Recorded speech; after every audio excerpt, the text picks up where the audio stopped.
First and foremost, managers will focus on themselves while the leader will focus on the team. A leader is someone who will delegate responsibility while taking on their own. They want to instruct people on a team as to what needs to be done, and they will be there if and when needed. A manager, on the other hand, will credit themselves for the success because they directed the team. If they fail, then they will blame the employees for failing to follow instructions. Sadly, this is where employees will resent them. And to that end, we segue into the next point, and that is managers are directors, while leaders are action takers. And yes, managers will direct people and tell them what to do while they do nothing. Meanwhile, leaders will take action themselves and can enlist the help of their employees to do other parts of the task. In this presentation, we're going to talk about the 3 challenges every leader must face. Now, granted, there are plenty of challenges that leaders already face as it is, and it's more than just the 3 we'll be listing. As for what those challenges are, they are perhaps the most critical that every leader must be aware of. So, without further ado, let's get right into it with the first one. Now, pay close attention. The first one, of course, is how they want to change things. You want to make major changes to the way things operate in your business. This may involve new policies or way your company will be performing tasks going forward. For example, let's say you're considering the idea of making your company 100% remote. You've considered the idea and see more good than bad. So you go over the idea with your employees and it's a no-brainer. They all say yes. But let's say that later on you want to scale back the remote thing and want to go with a hybrid model or have everyone back in the office. One of these options won't be met with as much enthusiasm as, say, going remote. So it's important to discuss this with your workers. Would they be more apt to work in a hybrid setting where they can be at the office at least once or maybe twice a week? Or would it make sense if they worked at the office all 5 days? Survey your workers and see which one will be a good idea. Then make the decision. I'd be more apt to go with a compromise that will not only benefit you, but also your workers. You want to make changes that both you and your employees welcome. These critical big changes should be something that your employees will need to be aware of ahead of time. The second greatest challenge is making a decision to let someone go. So, let's say your company cannot financially sustain the current number of employees you have right now.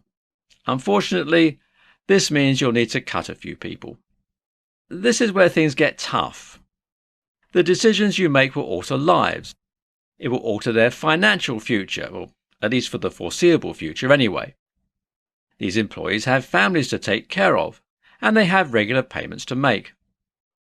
So it's important to carefully decide who may be sent their walking papers as part of this cut down. You want to weigh a few metrics such as whether or not they are the most productive people in your company. What is their current situation outside of work like? Are they getting paid a little more than others? All of these factors are going to come into play here. The decisions you make won't be popular within the company. However, some people will come around and understand why you had to let the employees go, while others may leave your company in disgust and protest. Last but not least is finding that work-life balance. I get it. As a leader, you're going to be busy with plenty of things, and that all comes with the territory. However, it's important for you to set an example. Allow your employees to work for a certain time, and then use the rest of the day to rest, relax with family, and come back refreshed tomorrow. The same should apply to you. This is a decision you can discuss within the company. What kind of needs do they have? How will it make more sense to adjust the scales of work-life balance? This has been a presentation of the 3 challenges every leader must face, and I hope you've learned something from it. Be aware of these challenges and make the best possible decisions going forward. In this tutorial, you're going to learn about 5 books that will help build self-discipline. This is a skill that every leader must have. If you're someone who wants to read something for self-improvement and to gain new knowledge, stick around. Let's cut to the chase and list these 5 books starting with number 1. And this one has quite an amusing title. First we have Eat That Frog by Brian Tracy. This is perhaps one of the best books on beating procrastination and maximizing your productivity. So you're probably thinking, where did the author get the title for this book? Well, it comes from a quote by Mark Twain.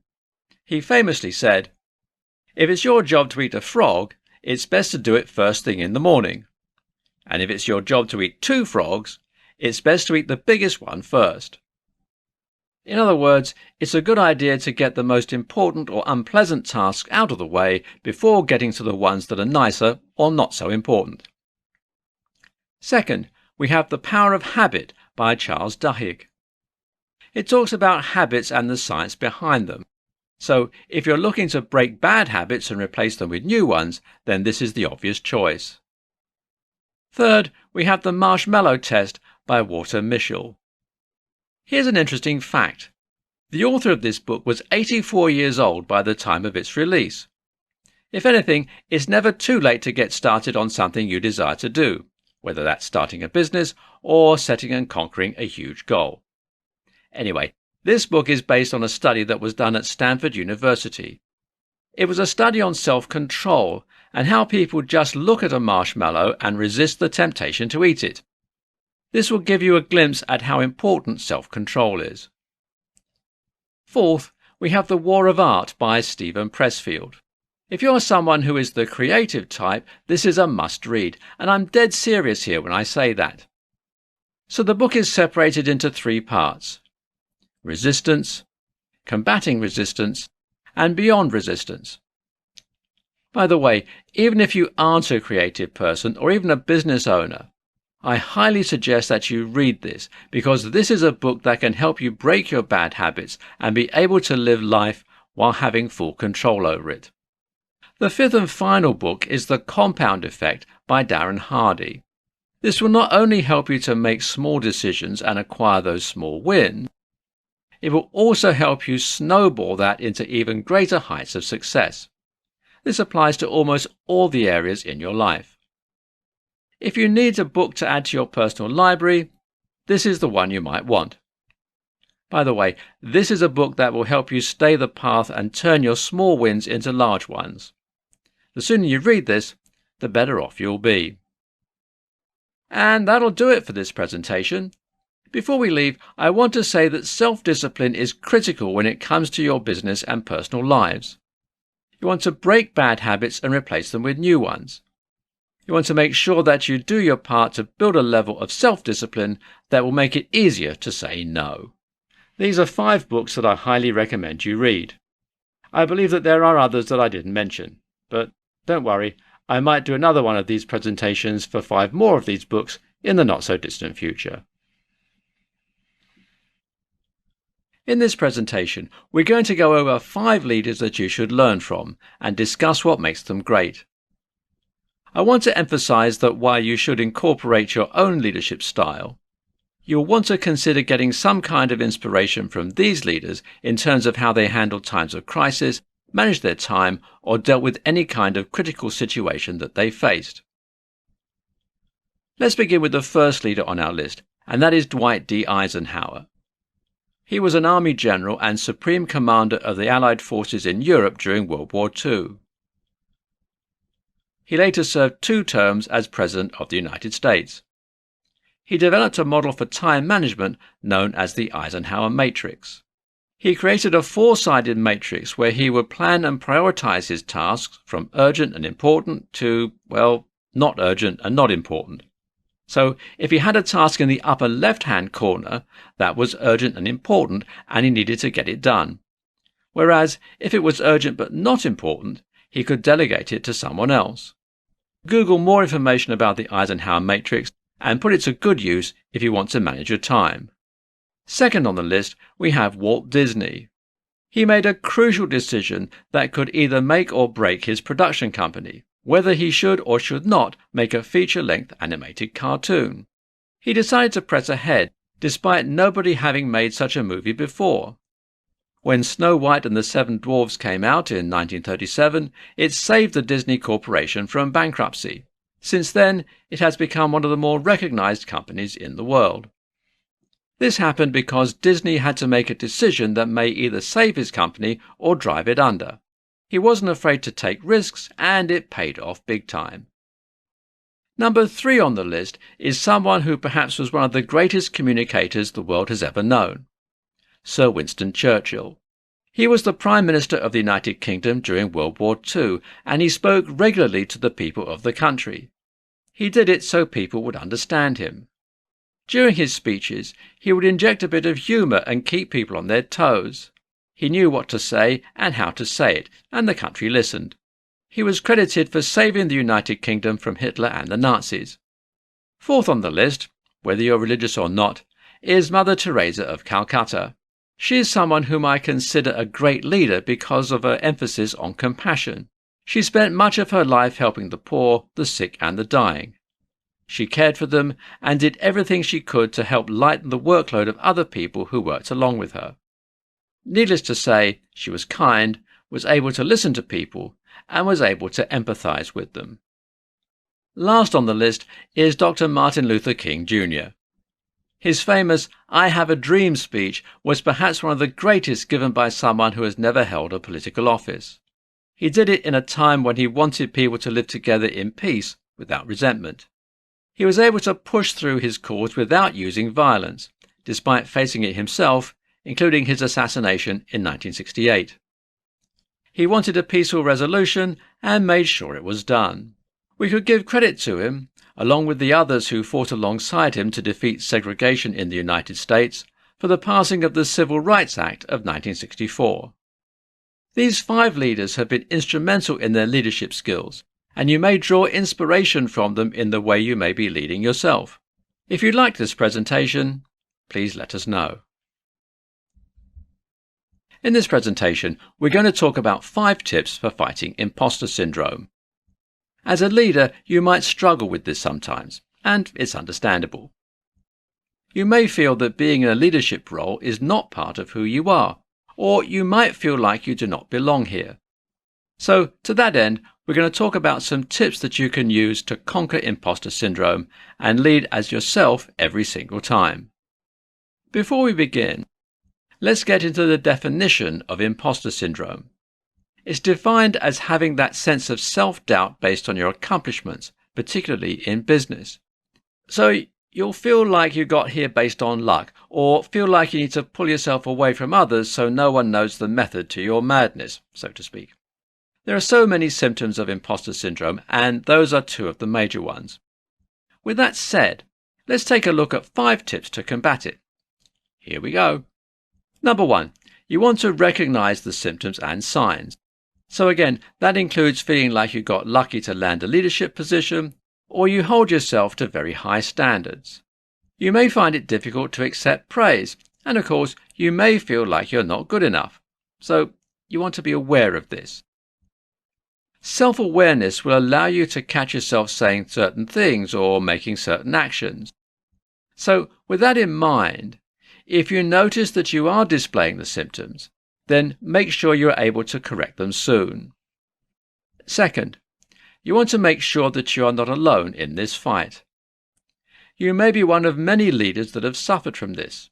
I wouldn't be surprised if leaders like Elon Musk, Jeff Bezos, or even Queen Elizabeth II might have secretly suffered from some kind of imposter syndrome.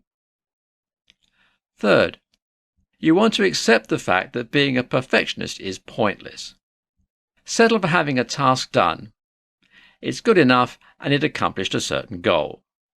Look, nothing will ever be perfect.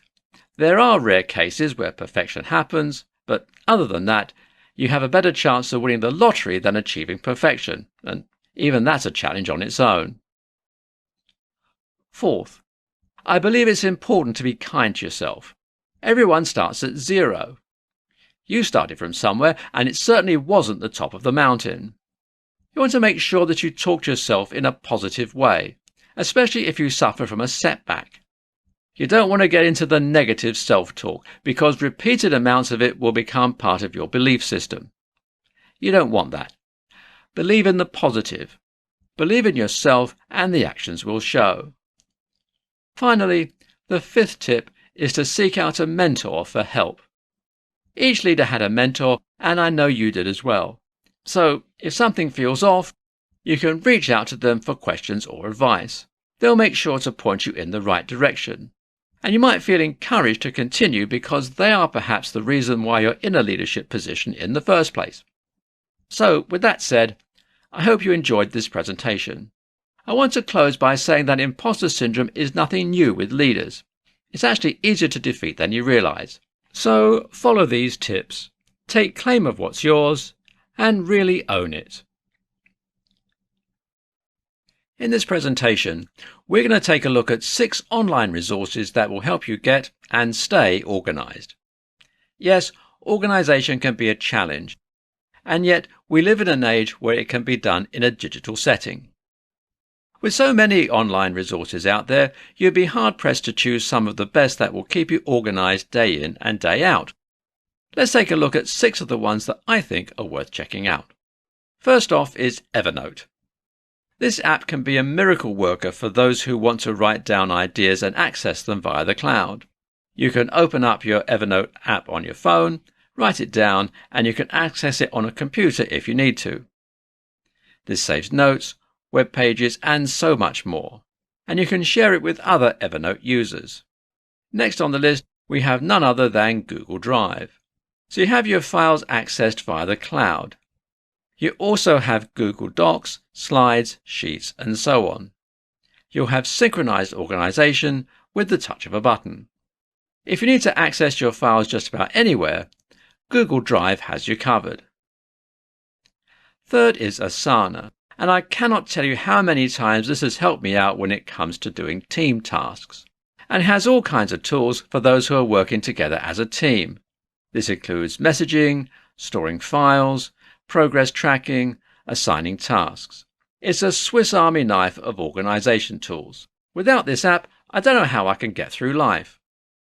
The good news is that it's free for teams that have 15 people or less, and you have unlimited usage of so many tasks there. So, if you're looking for a productivity tool that's loaded with features and is free of charge to an extent, you'd be insane not to give Asana a try. Fourth, we're going to take a look at Mint. I get it, the monetary side of handling a business can be a challenge, and for that reason I would be remiss if I didn't include Mint.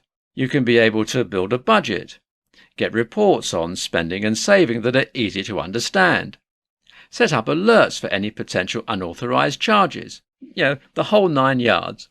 I dare say this is the Asana of financial apps. So if you're looking to keep your finances in order, Mint may just be the best possible option, and it's safe and secure as well. Fifth, we have LastPass. Okay, we hate it when we forget our passwords, and we don't have the time to play guessing games. So for this reason, you have a free password tool that will keep all your passwords in one place. And it's safe, secure, and compatible with many of the web browsers we use today. Plus you get autofill, which will make it easy and quick. Last but not least, we have Pocket. Oh yes, this is perfect for when you want to save some videos and articles for later. You may not have time to read or watch them because things are hectic and busy. No problem. All it takes is one click of a mouse or one touch of your phone screen. Boom, it's saved. So you won't have to spend hours later trying to hunt it down. Well, that's it for the 6 online resources to help you get and stay organized. I hope this was helpful to you, and we'll see you next time. In this presentation, we're going to talk about 6 tips on how to have difficult conversations. This can be with an employee that you may be planning on letting go, or this may be to a group of people. Needless to say, this is one of the greatest challenges as a leader, because this may or may not involve decisions where it can alter the future of someone's life. Since this topic has a lot of gravity, let's begin. First, you want to survey the situation. What is causing this difficult conversation to happen? Is the company undergoing a financial crisis, for example? Is there a problem where you may have to let people go? From there, you'll want to plan out how you're going to break any bad news to anyone, be it an individual or the entire group of employees. Second, it's important to set a time for it. You want to make sure it happens at a time when you are not disrupting the employee or the group. There are two best times to do this, either at the end of the day or the end of the week. It's important not to do it beforehand because it will likely affect the workers' productivity. They won't be able to focus on getting the tasks at hand done. So resist the urge to say what you have to say right away and hang on until there is a good opportunity to sit down and have this discussion. Third, you need to present the facts. What is warranting this difficult decision? It's important that you do your homework, get the facts straight, and let the employee or group know. You don't want to use any kind of terms that can confuse or easily be misunderstood. You want to make sure that you have the data to back up your facts if necessary.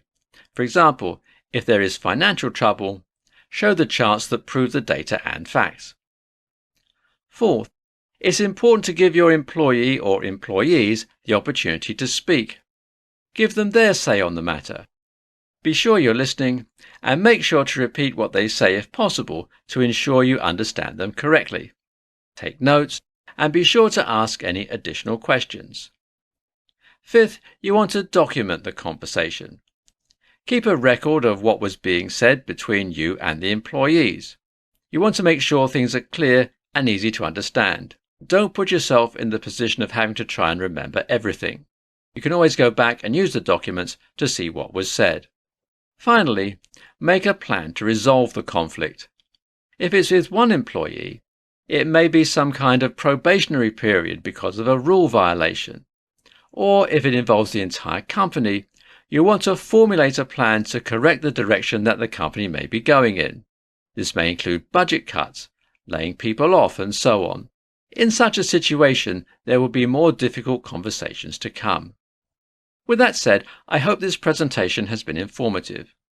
As a leader, you need to be aware that having difficult conversations will come with the territory. Not only that, but these conversations will lead to actions that may be difficult in themselves. I can say for certain that you will have many difficult conversations for as long as you are in a leadership position. It's important to be prepared, remain calm, and make sure that you have the ability to communicate with the others involved. Thanks for watching this presentation and take care. In this presentation, we'll be going over the 8 qualities of a great leader. This should serve as some kind of inspiration as you assume a leadership role in your own right. At the same time, you'll also want to keep these in mind whenever you have the opportunity to put yourself in a leadership position if such an opportunity were to arise. So let's cut right to the chase and get started with the first quality on our list. Number 1 is integrity. I think this is important because integrity is key in being a successful leader and in turn having a successful business. You want to hold on to your beliefs and never waver on them. At the same time, you want to do good on your promises and never cut corners. You want to take action and think things through. The last thing you want to do is lead when it's only you that gains something and everyone else gets nothing. Let's segue that into the next quality, and that's honesty. You want to be trusted and respected by them. If you lie to them or renege on any promise you may have made, you're going to get the exact opposite. Third on the list, we have innovation. A great leader will want to think of ideas that are outside of the box, the kind of ideas that are considered out of the norm. An innovative leader will want to listen to inputs from their team members and allow for discussion, because there may be something better that comes along, and it might be an idea that's better than the original. The fourth quality on the list is being able to listen. And this sort of ties into the previous quality. You want to listen to what people are saying when you're having those discussions. At the same time, listening comes in handy when you want to discuss vital changes with your employees. You want to make a note of what they said because it can and will impact the decisions you make going forward. The fifth quality, and I believe this is perhaps one of the most vital, is being a strong communicator. It's perfect to follow up listening with this, because this is half of the battle when it comes to communicating with your team members. You want to ask thought-provoking questions. At the same time, you want to discuss your thoughts on the matter. It's about getting your message across as effectively as possible. 6 is self-confidence. I've yet to meet a leader who is not confident in his or her abilities. If you believe in yourself and believe you can do the right thing, that's self-confidence. Even if people don't agree with the decision, you know that as a leader, you are confident in what's best for your business going forward. 7th, we have delegation. I think it goes without saying that you cannot do everything on the to-do list. You have priorities to focus on, so it's important to delegate certain tasks to those around you. And finally, number 8, we have decision-making skills. A great leader must be able to make decisions no matter how tough they are. Sometimes it takes some thinking over, and other times it's a race against time. It'll get to the point where you need to make a decision fast. It's do or die, sink or swim. There's not enough time to think. This ties into the problem-solving skills that you as a leader must have. I hope this presentation was informative, and if it was, please let us know. Thanks. In this tutorial, we'll talk about how you can uncover your own leadership style. It's important to positively identify the traits that will determine the kind of leader you are. So the question you want to ask yourself is, what type of leadership do I possess? Let's take a look at the following. For example, let's say that you are the founder and CEO of a startup. As the COVID-19 pandemic is winding down, you're considering whether or not your company can continue going remote only, or if you want to adopt a hybrid work schedule where people can work from home for much of the week and be in the office for just a few days. If you want to get your employees involved and have a voice in the matter, you could have a leadership style known as democratic leadership. You still have authority over the company and handle the day-to-day operations, yet you want to hear what your employees have to say about the major changes in company policy or the way the business operates and so on. So it's always a good idea to survey what your employees want. Are they happy with the remote setting? Would they be fine with a hybrid work model where they can spend at least one day a week at the office? Next, let's say you make the decision and terminate remote work. Everyone is back at the office, and that decision is final and no one gets a say on the matter. This is an example of autocratic leadership. This is common in certain industries such as the government or the military. You either follow those orders or you will be punished. Now, this may work in some industries, but in a majority of the business world, this can be a type of leadership that isn't going to win over too many people. The next leadership type that we'll be looking at is a complete 180 of autocratic leadership, but is different from democratic leadership. If you're someone that places your trust in employees to get the job done without any kind of guidance, you may be a laissez-faire leader. This is also a leader who trusts the employees to make most decisions. However, when it comes to the decisions vital to your company, you still have the authority to make them. But again, you may want to defer to that aspect of democratic leadership and let employees in on what could change. If you are a leader that wants people to be happy on either side, you may be a diplomatic leader. You possess a trait where either party is happy and negotiation is involved. If you are excellent at solving problems, this might be the kind of leadership that will be right up your alley. But problem solving should be a skill for every leader. Now, finally, let's take a look at this last leadership style. Are you someone that rewards good work and punishes bad work? If so, that's transactional leadership. You give them something in return for the work that they do, whether that's good or bad. It's a straightforward kind of leadership that works in plenty of industries and is prevalent in pro sports. If you're a star baseball player that hasn't hit home runs or continues to make errors when you're an outfielder or a baseman, you're going to get benched. If you perform well, then you get more playing time. Make sense? We hope this tutorial has been helpful, and I encourage you to take time to think about what leadership traits will match the style that best suits you.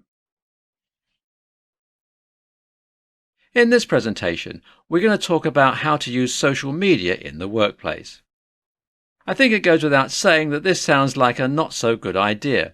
However, there are ways to use it while at work, as well as ways not to use it. It doesn't matter what social media platform you, your employees, or your business is on. It's important to use it properly. So let's get right to it. First, you want to use social media for promotional purposes. Your business may have a Facebook page, an Instagram, a Twitter feed, or whatever else. The challenge is finding out where your target audience hangs out and which platform they use regularly. You might have a special sale going on, and you might want to post it throughout the social media channels where you're most active. You need to have the right offer in front of the right people. When this happens, your customers will know what's up and buy what you've got. Now, this can be most useful to an online business, but if you have a brick-and-mortar business, social media can also be effective. Speaking of effective, let's take a look at another way to use social media in the workplace: communicating with your customers. Your customers may have something nice to say about your products or services, and they might leave you a positive review. On the other side of the coin, you have the negative reviews. This is your chance to rectify the situation and talk to them. You want to be authentic and helpful. Some may be unwilling to talk, and you may have lost a customer. If that's the case, then it is what it is. Otherwise, you might want to solve the problem and help them out. This could mean giving them store credit or their money back. This all depends on your policy. Social media is one way for your customers to communicate with you. Third, offer a little bonus for those who have followed you on social media or have signed up for your email newsletter. Give them a bit of extra value so they feel appreciated as a customer. This can be a coupon for 10% off, a buy one get one free special, or something else. You may keep track of your followers, and you may offer them something nice as a way to say thank you. If you do that, you might have lifelong customers. Finally, we have a behind-the-scenes post. Talk about what's going on behind the scenes with your business. What kind of specials are you planning on putting together in the near future? What kinds of products or services are you planning to release? Give your customers what appears to be VIP access into something that might seem exclusive. They'll love that feeling of importance just for being one of your biggest fans on social media. And that'll do it for this presentation. I hope you found it enjoyable. Social media shouldn't be used for personal things when you're in the workplace. But what you can do is use it as a way to drum up new business. You can offer promotions, a behind-the-scenes look, or use it as a way to communicate with your customers. No matter what the platform, there is no underestimating the power of social media. If you like this presentation, tell us what you think. Better yet, let us know what your strategies are for social media in the workplace. In this presentation, we're going to talk about the differences between a manager and a leader.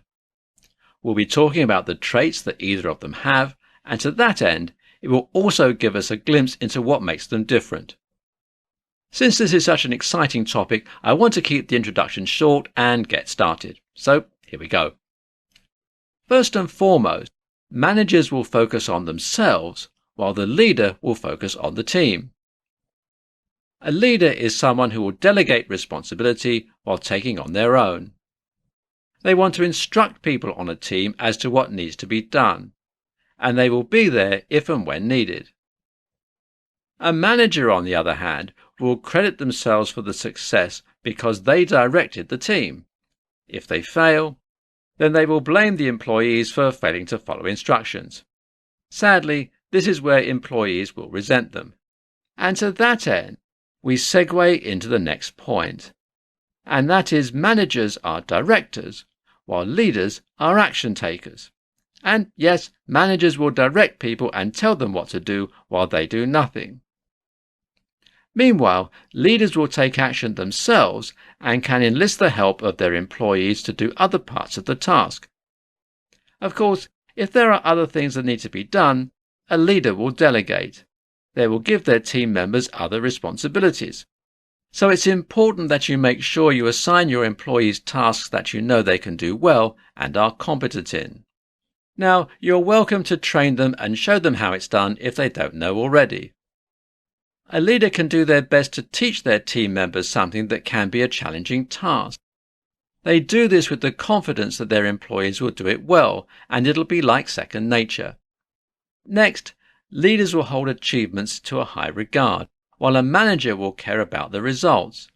So again, a manager will focus less on the team and care more about the end result.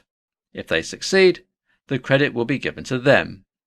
And of course, failure can occur and blame games get played. Leaders, on the other hand, will recognize the achievements of their team members and not just themselves.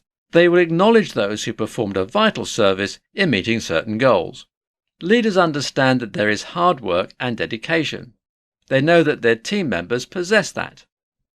Finally, leaders are innovators while managers stick to the same old, same old. Indeed, leaders have the ability to think outside the box. If they struggle to find ideas, they'll rely on their employees or team members. And that can start with just a regular conversation. A leader may take notes and ideas may start to form. For a manager, this isn't the case. A manager isn't as innovative and won't have the best ideas. Thus, they want to stick to the same old, same old.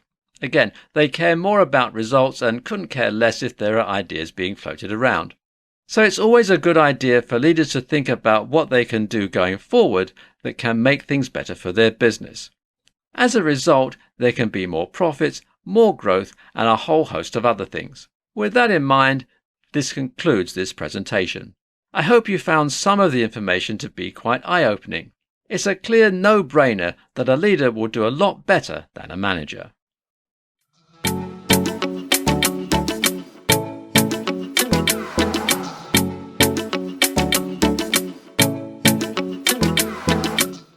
The one secret of being a leader of a fantastic life is to treat yourself as the person you deserve to be. Have you ever heard the advice, take care of yourself like you would your best friend? As lame as that sentence sounds, it makes perfect sense. You need to treat yourself the way you would treat your loved ones. One study has even shown that compassion toward yourself makes you happier than self-esteem. If all this is true, why do so many people find it hard to be friends with themselves? A person will always neglect his existence simply because he has always found himself insignificant or not significant. You can lead this amazing life once you treat yourself the same way a compassionate person would treat a friend. To lead an amazing life, you must first believe that you deserve one, and that you are good enough to create one. What would you tell a friend if they were asking for advice?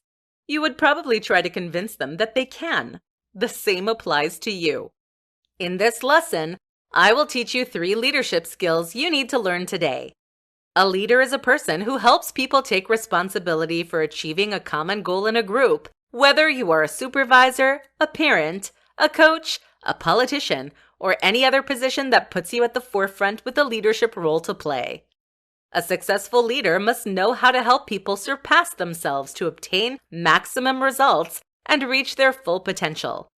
A successful leader is one who helps build trust in people so that they become increasingly autonomous and choose the best options based on the desired collective results. Here are the 3 most essential qualities required of a leader to achieve this accountability. Communicate your goals and why you want to achieve those results. If you want people to help you with your goals and vision, you need to know where you want to go. These goals must be easy to understand, and they must be measurable so that the people under your responsibility can evaluate them and know where they are at any point in the process. Once you have made your goals known, you need to identify and communicate why you want to achieve them. The more robust and more solid your reasonings to reach that goal are, the greater your chances of achieving your target. It's also a good thing to add other people's input and make sure that they also align with your vision. Use retroactive communication to ensure a common understanding. It's not what you say that's important. It's what people understand and take away from your message, which is very different. Many leaders assume that saying it once or even twice automatically implies that team members have understood the information and that they will all act on what you have communicated to them. As a leader, it is important to check the level of understanding among the people. Good leaders question a lot and repeat their message, making sure that each time it is presented differently until the speaker's knowledge has been captured and understood 100%. Be a role model by your communication and actions. The successful leader is an example not only in what he communicates, but especially in his behavior, because his actions produce a much stronger effect than what he says. It will always be challenging for him to be a good leader if his actions are not in perfect harmony with his words. Integrity is fundamental when people look up to you. People are reluctant to follow a leader who asks others to do things he cannot do himself. The values you believe in and have established must be lived by you first.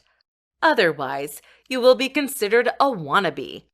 If your behaviors and communication do not position you as an example to follow, you are engaging in a never-ending battle with your subordinates.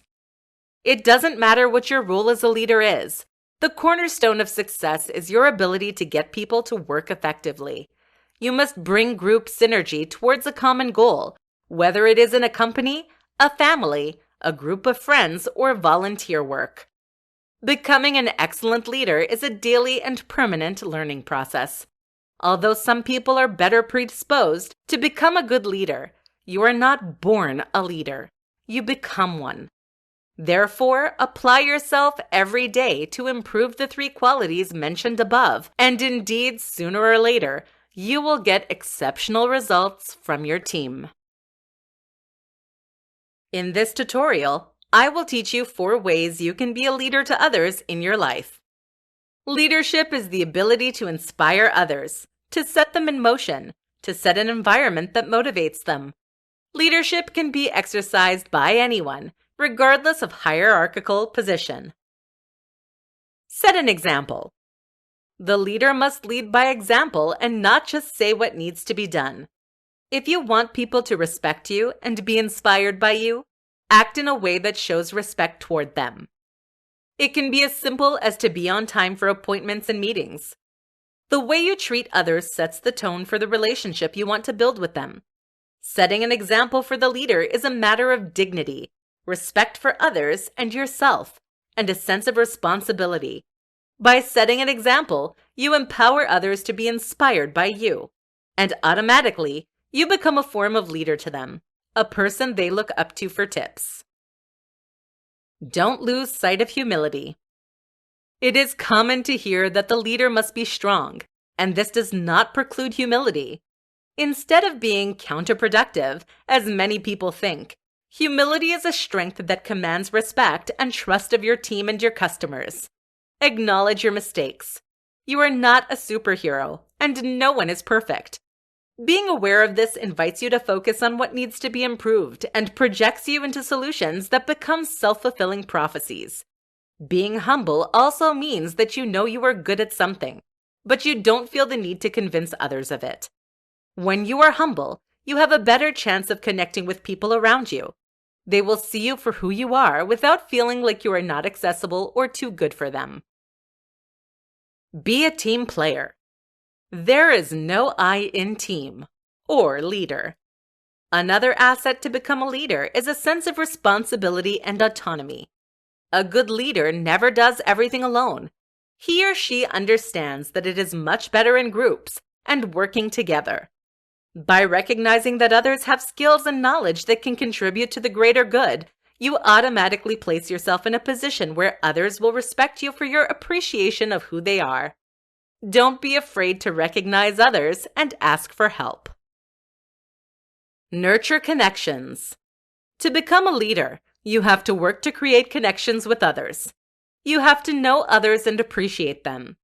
It is showing people that you are not a manipulator, but that you care about others and that they can trust you. When you want others to trust you, you have to trust them first. Genuinely demonstrate to people that they are safe with you. It has to be natural, and it has to come from the bottom of your heart. Establishing connections means going towards people. It means talking with them about everything and nothing.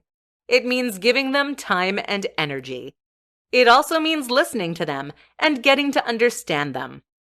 Nurturing connections signify that you are not the leader, but that you are like them, and that your greatest wish is that they succeed in life. Be available for people when they need you. By practicing those 4 suggestions, you will earn your place as a leader for people who see you as an inspiration to live their lives in ways that is more fulfilling and inspiring. These suggestions will also help you reach a position of leadership if that is what you hope to do in your career. In this presentation, you will learn to lead the life you've always wanted in 5 simple steps. These steps are based on behaviors demonstrated by successful leaders. Step 1. Live by 3 values.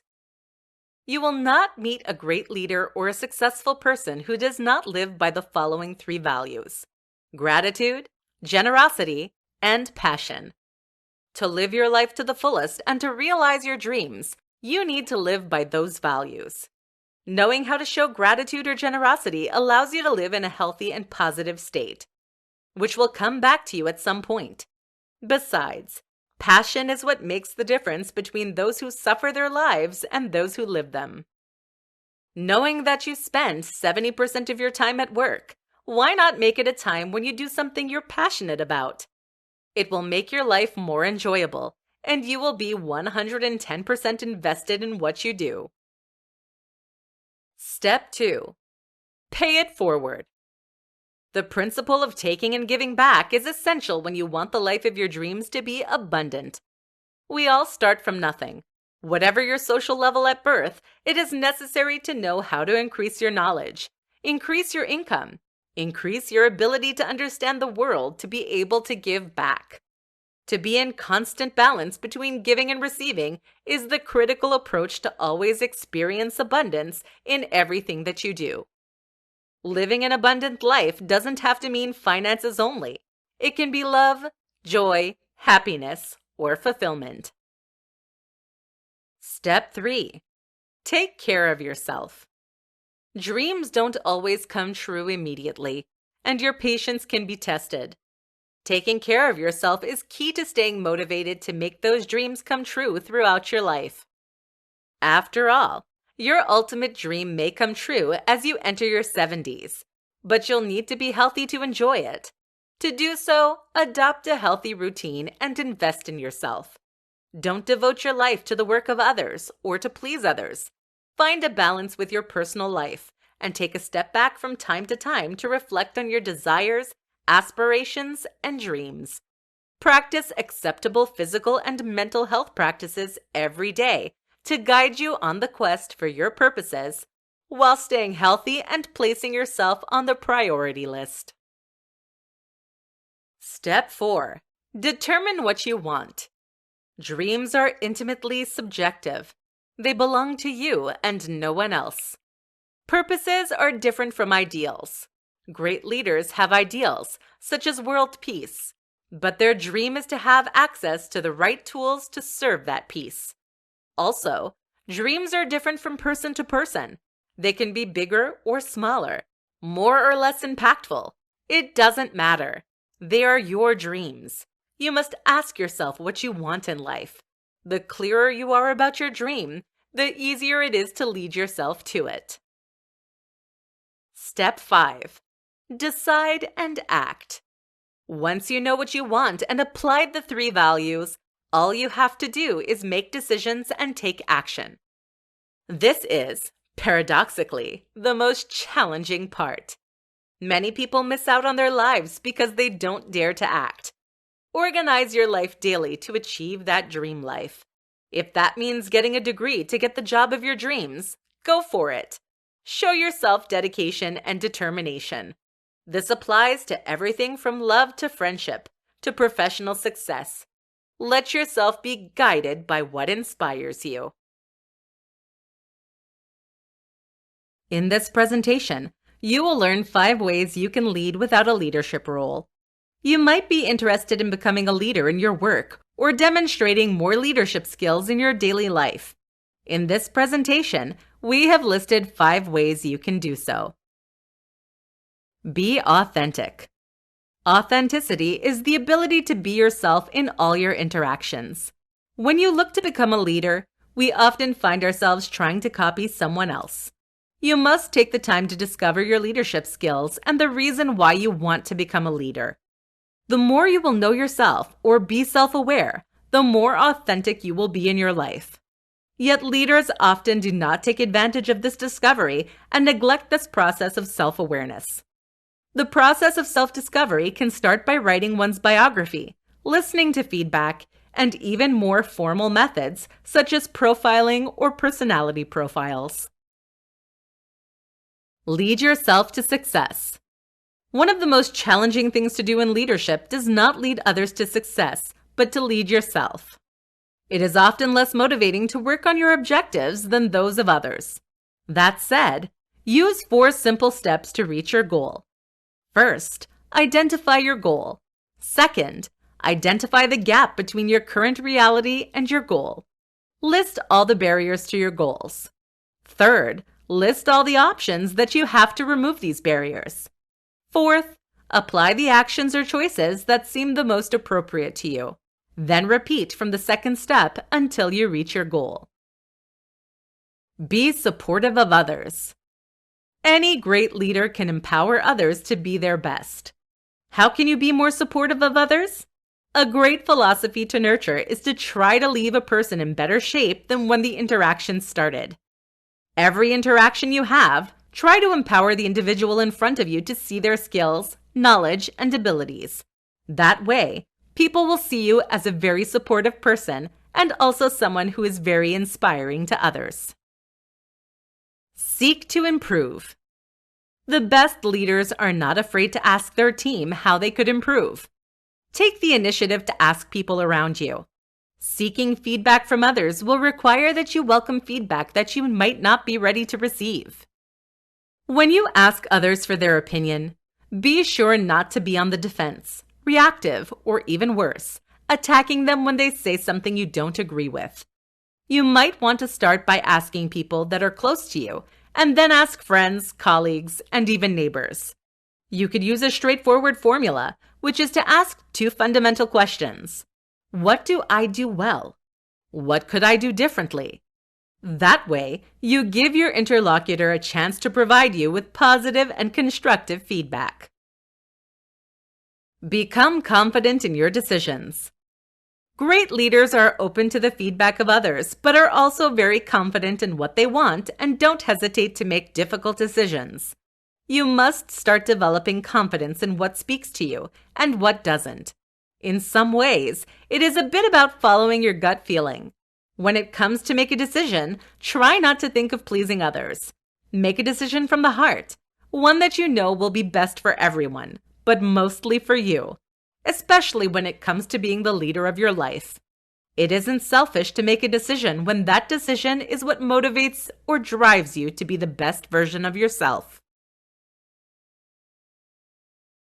6 mistakes you make that are barriers to your leadership skills.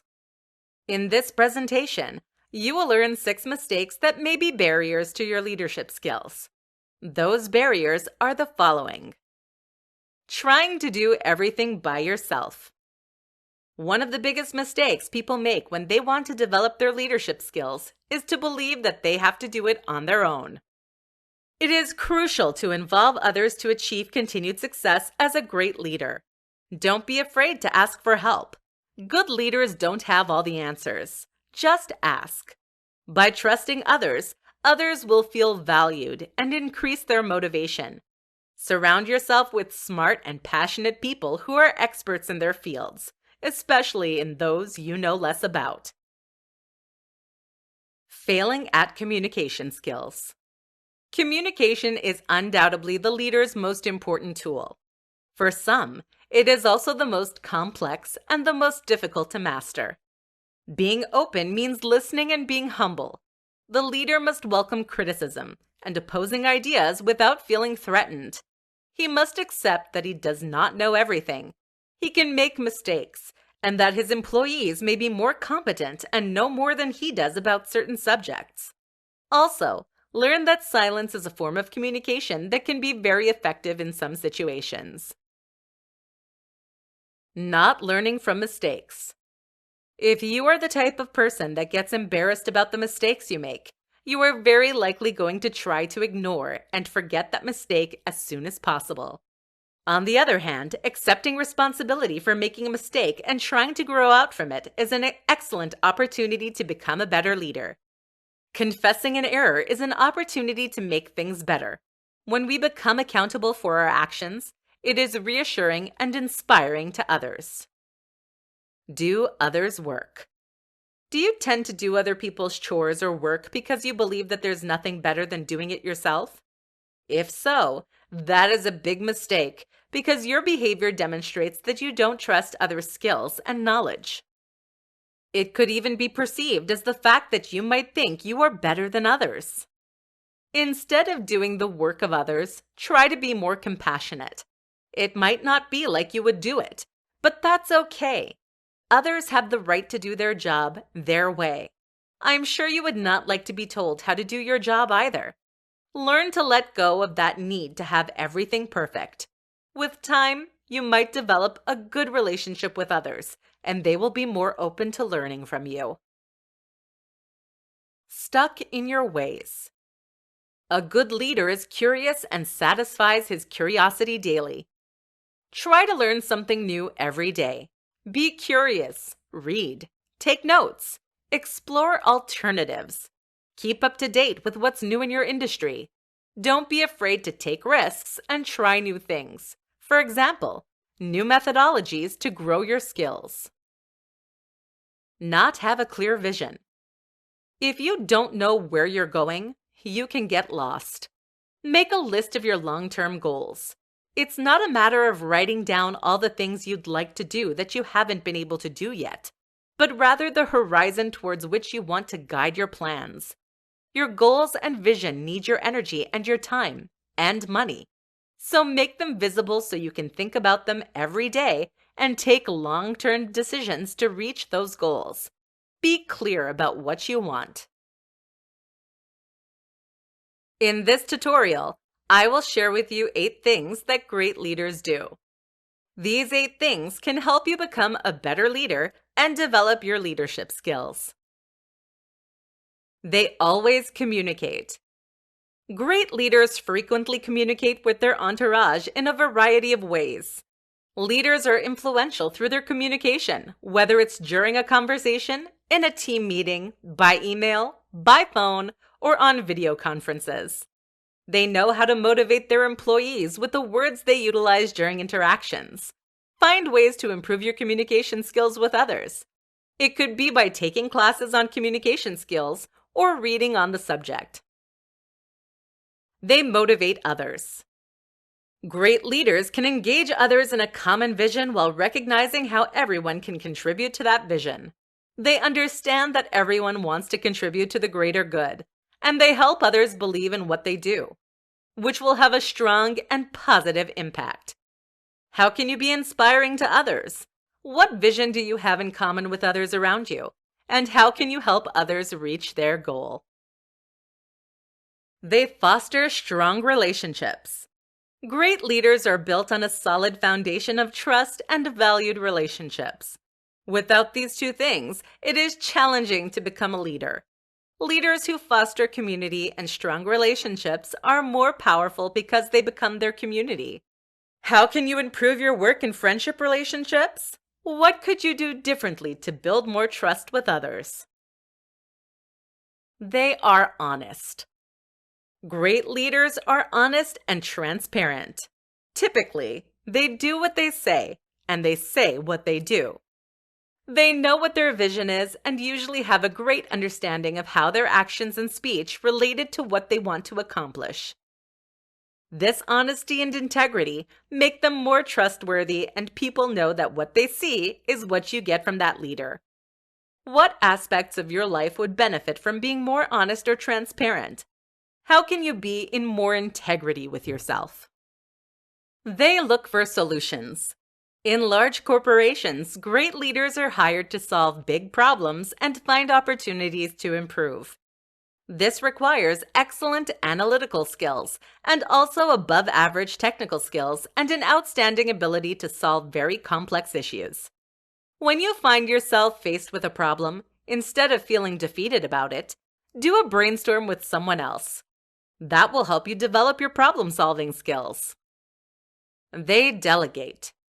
Great leaders have a high level of perseverance and give confidence to those around them. All employees can count on them to be given responsibility and the opportunity to make things happen.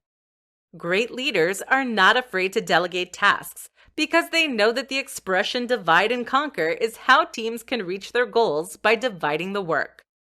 How can you assign more in your work or at home? Do you trust others to do the job? If not, how can you improve that trust? They know their skills. Great leaders know what they are good at and are not afraid to show and use their skills for the greater good of their community. They are also very open to grow and learn to master new skills. What are the skills that you have? How do you use them for the greater good? They help develop others. Not only are great leaders great at what they do, but they also like to see others display some greatness. Great leaders are often seen helping others learning new skills, whether by teaching them or supporting others in their learning. How can you better help others learn new skills? In this presentation, you will discover 8 tips to become an inspiring leader. Based on research, here are 8 essential tips to become an inspiring leader. Be authentic. An inspiring leader must be able to show certain vulnerability and authenticity to others. He is not afraid to admit that he doesn't know everything or might have made a mistake. When you are vulnerable, you are increasing your chance of connecting with others and inspire them also to be a leader, even if they don't have it all together. Don't try to be infallible. Be humble. You will be all the more appreciated for your authenticity. Be a good listener and observer. Inspiring leaders know how to read a room or a person's state. Understanding and identifying changes in the environment is necessary, and you can do so by observing and listening to people who are interacting with you or in a group.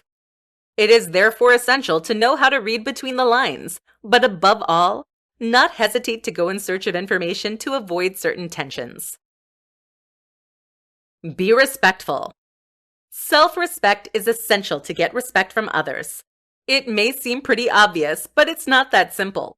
Pay attention to the respect you have for yourself, to take care of yourself, to inspire respect in others. Be aware of yourself.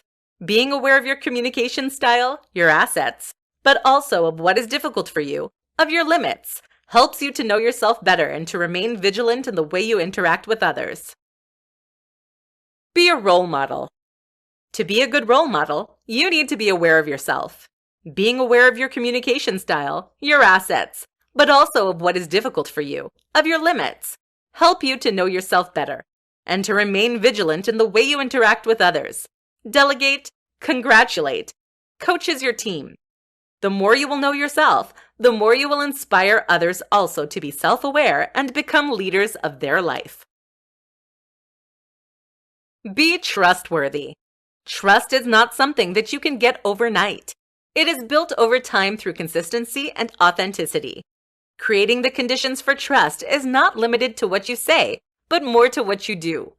Everyone knows that actions and behaviors speak louder than words and writing. It is also important to be transparent and to respect the individual, and the work is done.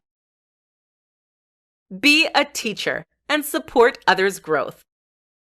An inspiring leader will be the one who will do everything possible to help others progress and be a better version of themselves. Find ways to teach others new skills or support them in their growth. Be courageous. A great leader does not give up at the first difficulty encountered. He accepts challenges as opportunities for growth and knows that the path to a goal is not a long, calm river. In the face of adversity, the leader must sharpen up, show even more determination to reach a goal, and must have learned from his mistakes. To be an inspiring leader, show your courage, your determination, and your perseverance. Be passionate. Passion and enthusiasm are contagious, but so are boredom, frustration, and negative energies. No one wants to be around bored people. Do uninteresting tasks or work reluctantly. On the contrary, being motivated or interested in what we do motivates others and makes us want to surpass each other. True leaders are passionate about something and thrive in it. They seek to share their positive energy with those around them. In this presentation, you will learn 10 skills you need to master to help you lead the life of your dream. These 10 skills are present in people who are successful and happy in life. They will help you achieve success in both your professional, social, and personal life. Trusting your instincts. Trusting one's instincts proves to be very useful, and we must not neglect this inner voice that speaks to us. It must be said that a person's instincts become reliable when we find ourselves in a delicate situation. How many times does a hunch or an inner voice warn us about a situation or a person? And very often, it turns out to be right. That's why it is better not to ignore it. Getting out of your comfort zone. Being stuck in your comfort zone is undoubtedly relaxing and comforting, hence the name. This state of mind makes us miss out on many things, such as being open to new ideas and experiences. It is therefore vital to be open to others to take advantage of the opportunities that may arise. Remaining open to new things. Being open to trying new things will allow you to not only get out of your comfort zone, but discover things that you might love or be passionate about. Often we don't live the life of our dream because we don't know our dream. By trying new things, you'll be able to understand what you want or don't want. Continuing to learn. Even if we have solid qualifications and well-recognized diplomas, our learning does not stop at that stage, because training or understanding in general should be a day-to-day job. Instead, it is possible to follow training courses or to acquire knowledge through personal or professional experiences. It is essential to get new skills and to learn a little bit more to succeed. Knowing how to give. With success comes responsibility, and one should share one's experience with others. Indeed, it is always positive to let those around you benefit from your success. You can do so by helping them succeed in their projects. Making an effort to assist them can allow them to succeed too. Enjoying life experience. Acquiring knowledge at school is very important, but books are only one source of knowledge. While other knowledge can be developed through experiences, the knowledge acquired through experience, real life, and practice enables one to cope with different situations and difficulties. Taking care of yourself.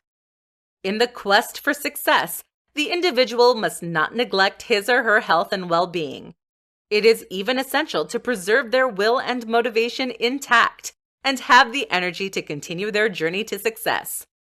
It is therefore necessary to rest, exercise, and adopt a balanced diet to ensure that one's approach and actions are sustainable. Show respect and compassion. To be treated with respect and compassion, you must do the same with others. And therefore, it is best to avoid taking advantage of your contacts and relationships. The best thing to do is to treat everyone with respect and honesty.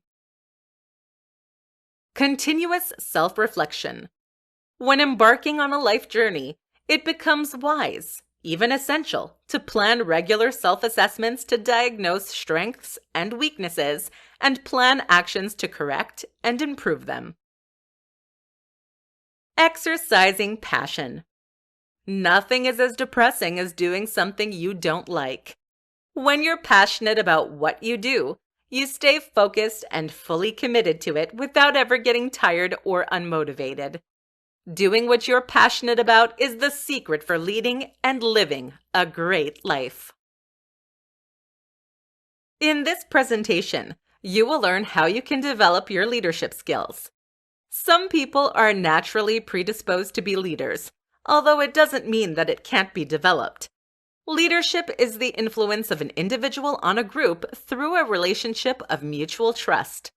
It is manifested by the ability to unite a group and mobilize members towards a common goal. You don't have to be in a leadership role to be a leader. Here are 5 ways you develop your leadership skills. Know yourself.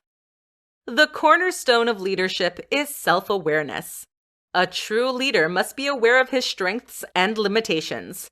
He must be able to question himself and, above all, show authenticity.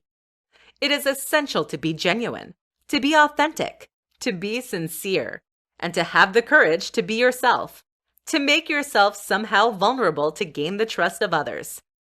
Others need to know that their leader is not a superhero, but human just like them. That way, they can trust you and help you achieve goals. Understanding others. The second essential element of leadership is the knowledge of others. It is imperative to understand others to relate to them. The classic mistake is to assume that what works with oneself will necessarily work with others. Understand what motivates them, what their skills are. How can you help them grow? The only way you can answer these questions is by taking the time to get to know others. Demonstrate emotional intelligence. At the leadership level, intelligence is essential, but it is emotional intelligence that will make you a great leader. Emotional intelligence is a set of skills, verbal and nonverbal, allowing an individual to generate, recognize, express, understand, and evaluate his own emotions and those of others. To develop emotional intelligence, a leader must first know himself well. He must also learn to tame his emotions and adapt them to different situations without being reactive. Finally, he must recognize and understand the feelings of others. If you are tuned out of your own emotions, you will be poor at reading them in other people.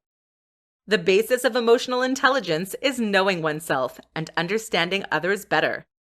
In addition to this understanding, you also need the following aptitudes: empathy, active listening, emotional management, pressure management, communication skills, authenticity, and humility. Developing your power of influence. The power of influence in leadership lies in the art of negotiating and finding mutual benefit. Influencing is, therefore, not about showing authority or manipulating people. The distinction is important and often leads to an unhealthy power of influence. Negotiation requires listening, finding a win-win agreement, building trust, compromise, and body language that promotes openness. Then, to persuade and convince, you must have a good argument, be prepared, rely on sound logic, emphasize the positive points, and know how to assert yourself properly. Having a goal and a strategic vision. It is necessary to have a goal if you want to know where you are going, but not just any goal. Some goals are meaningless. Others are not positive or constructive. Ideally, the goal will be productive, positive, and win-win. If your only goal is to make more money or to crush others, it is unlikely that people will follow you in an upbeat, positive, and win-win way. Find a humble goal that allows you to have a clear vision of where you want to go, and have confidence that with your skills and help from others, you can reach that goal. The one secret to be the leader of an amazing life. You only live once, so you really should not waste time and enjoy life to the fullest. One of the best ways to learn is to study the behavior and philosophy of those who have led a successful life, or simply get the scoop in this tutorial. The one secret of being a leader of a fantastic life is to treat yourself as the person you deserve to be. Have you ever heard the advice, "Take care of yourself like you would your best friend"? As lame as that sentence sounds, it makes perfect sense. You need to treat yourself the way you would treat your loved ones. One study has even shown that compassion toward yourself makes you happier than self-esteem. If all this is true, why do so many people find it hard to be friends with themselves? A person will always neglect his existence simply because he has always found himself insignificant or not significant. You can lead this amazing life once you treat yourself the same way a compassionate person would treat a friend. To lead an amazing life, you must first believe that you deserve one, and that you are good enough to create one. What would you tell a friend if they were asking for advice? You would probably try to convince them that they can. The same applies to you. Reflect on how you treat yourself. Do you tend to put others on a priority list, way ahead of your own needs? If so, it's time to be courageous and take the lead in your life. Being a leader means having the courage to make difficult decisions. That is one of those difficult decisions where you have to make yourself the choice. Choose to live a life where you are the leader. Don't let others dictate your life and your choices. When you learn to put yourself as a priority, you are shifting your perception of yourself from being not enough to being in your power. You somehow become a leader and remove yourself from the victim mindset. The victim mindset is a mindset where we see our life as a series of results that are imposed on us by our environment and others. When you treat yourself as the person you deserve to be, you become a leader of yourself and empower yourself to create what you want. You have the power to manifest all your wildest dreams, and no one can stop you, other than yourself, from doing so. You are the most critical person in your life, and you have to start aligning your behaviors and communication with that truth. Take the time to reflect on how you treat yourself and how you talk to yourself.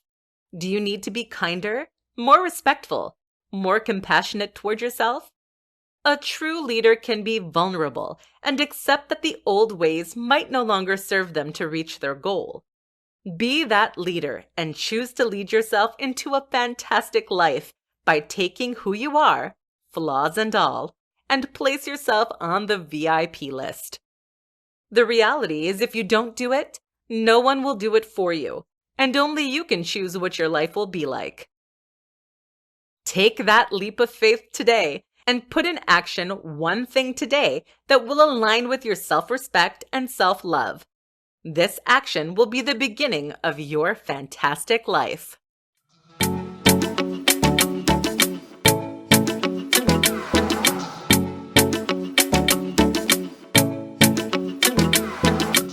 Introduction. I've got some bad news for you. The world doesn't care about your plans. Seriously. You may have all sorts of ideas. You may be excited about your grand visions, but let me tell you, nothing will come of any of these unless and until you take action. You have to understand that the world only cares about one thing and one thing alone: results. The world is always asking, can you get things done? Can you do the big things in your life that truly matter? Everything else doesn't matter. Sadly, most people fail to take action on the big things because they are having a tough time with the small stuff. As you probably have already heard, life is what happens when you have other plans. Don't be surprised if you constantly put your big dreams and visions on the back burner. Chances are, if you're like most people, you end up wasting a tremendous amount of your personal focus on the penny-ante stuff right in front of you. You're sweating over the small stuff. But each and every day that passes is a missed opportunity to do the things that truly matter in your life. If you're like most people, you can't even manage to take care of these small things, so you can free up enough time for the things that truly matter. This is why you struggle. Your big dreams remain as distant as ever because you're just so caught up with the small stuff in the here and now. If you are sick and tired of living far below your fullest potential, listen up. This training is the answer to your problems.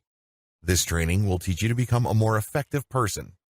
Personal effectiveness means building a system that helps you do more stuff in less time and at higher levels of quality. Do this right, and you will be able to free up enough time and motivation for the big projects that will move your life forward. 10 mindsets that crush personal effectiveness. Before I help you become a more effective and productive person, You have to have the right mindset. Unfortunately, it's too easy to adopt mindsets that trip you up and sabotage your success on your path to optimal effectiveness. You need to become aware of these and eliminate them from your life. Mindset number 1. My potential for achievement will carry me through. Everybody's got potential. In fact, everybody has the potential to become very wealthy. Everybody has the potential to excel at one sport or another. But the problem is, most people never live up to their potential, yet they keep celebrating the fact that they have potential for achievement. Let this sink in. Do not confuse actual achievement for potential and potential for achievement. They are two totally different things. You can't just coast for the rest of your life thanks to the realization that you have potential. Your potential is not going to do you an ounce of good unless you turn it into actual achievement and results. Mindset number 2, I have achieved stuff in the past, so I can coast now. Please remember that your ability to do stuff erodes with time.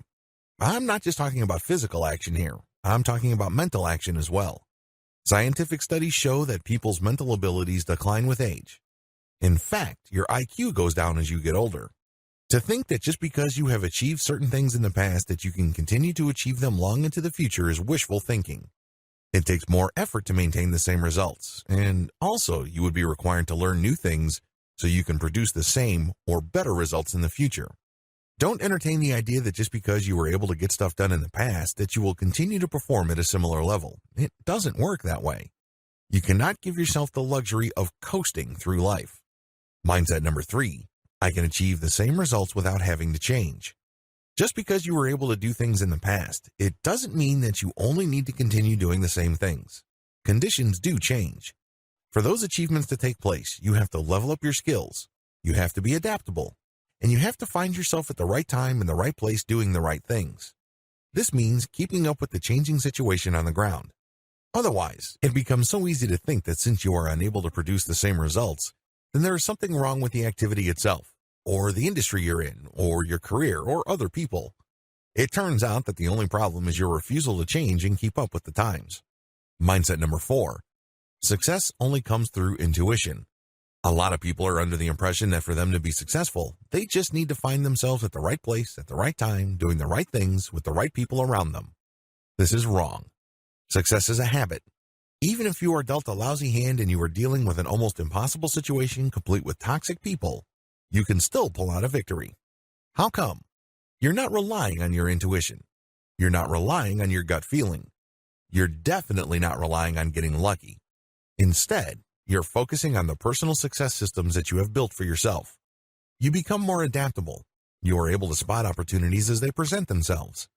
In other words, you learn how to do the right things at the right time to produce a predictable set of results.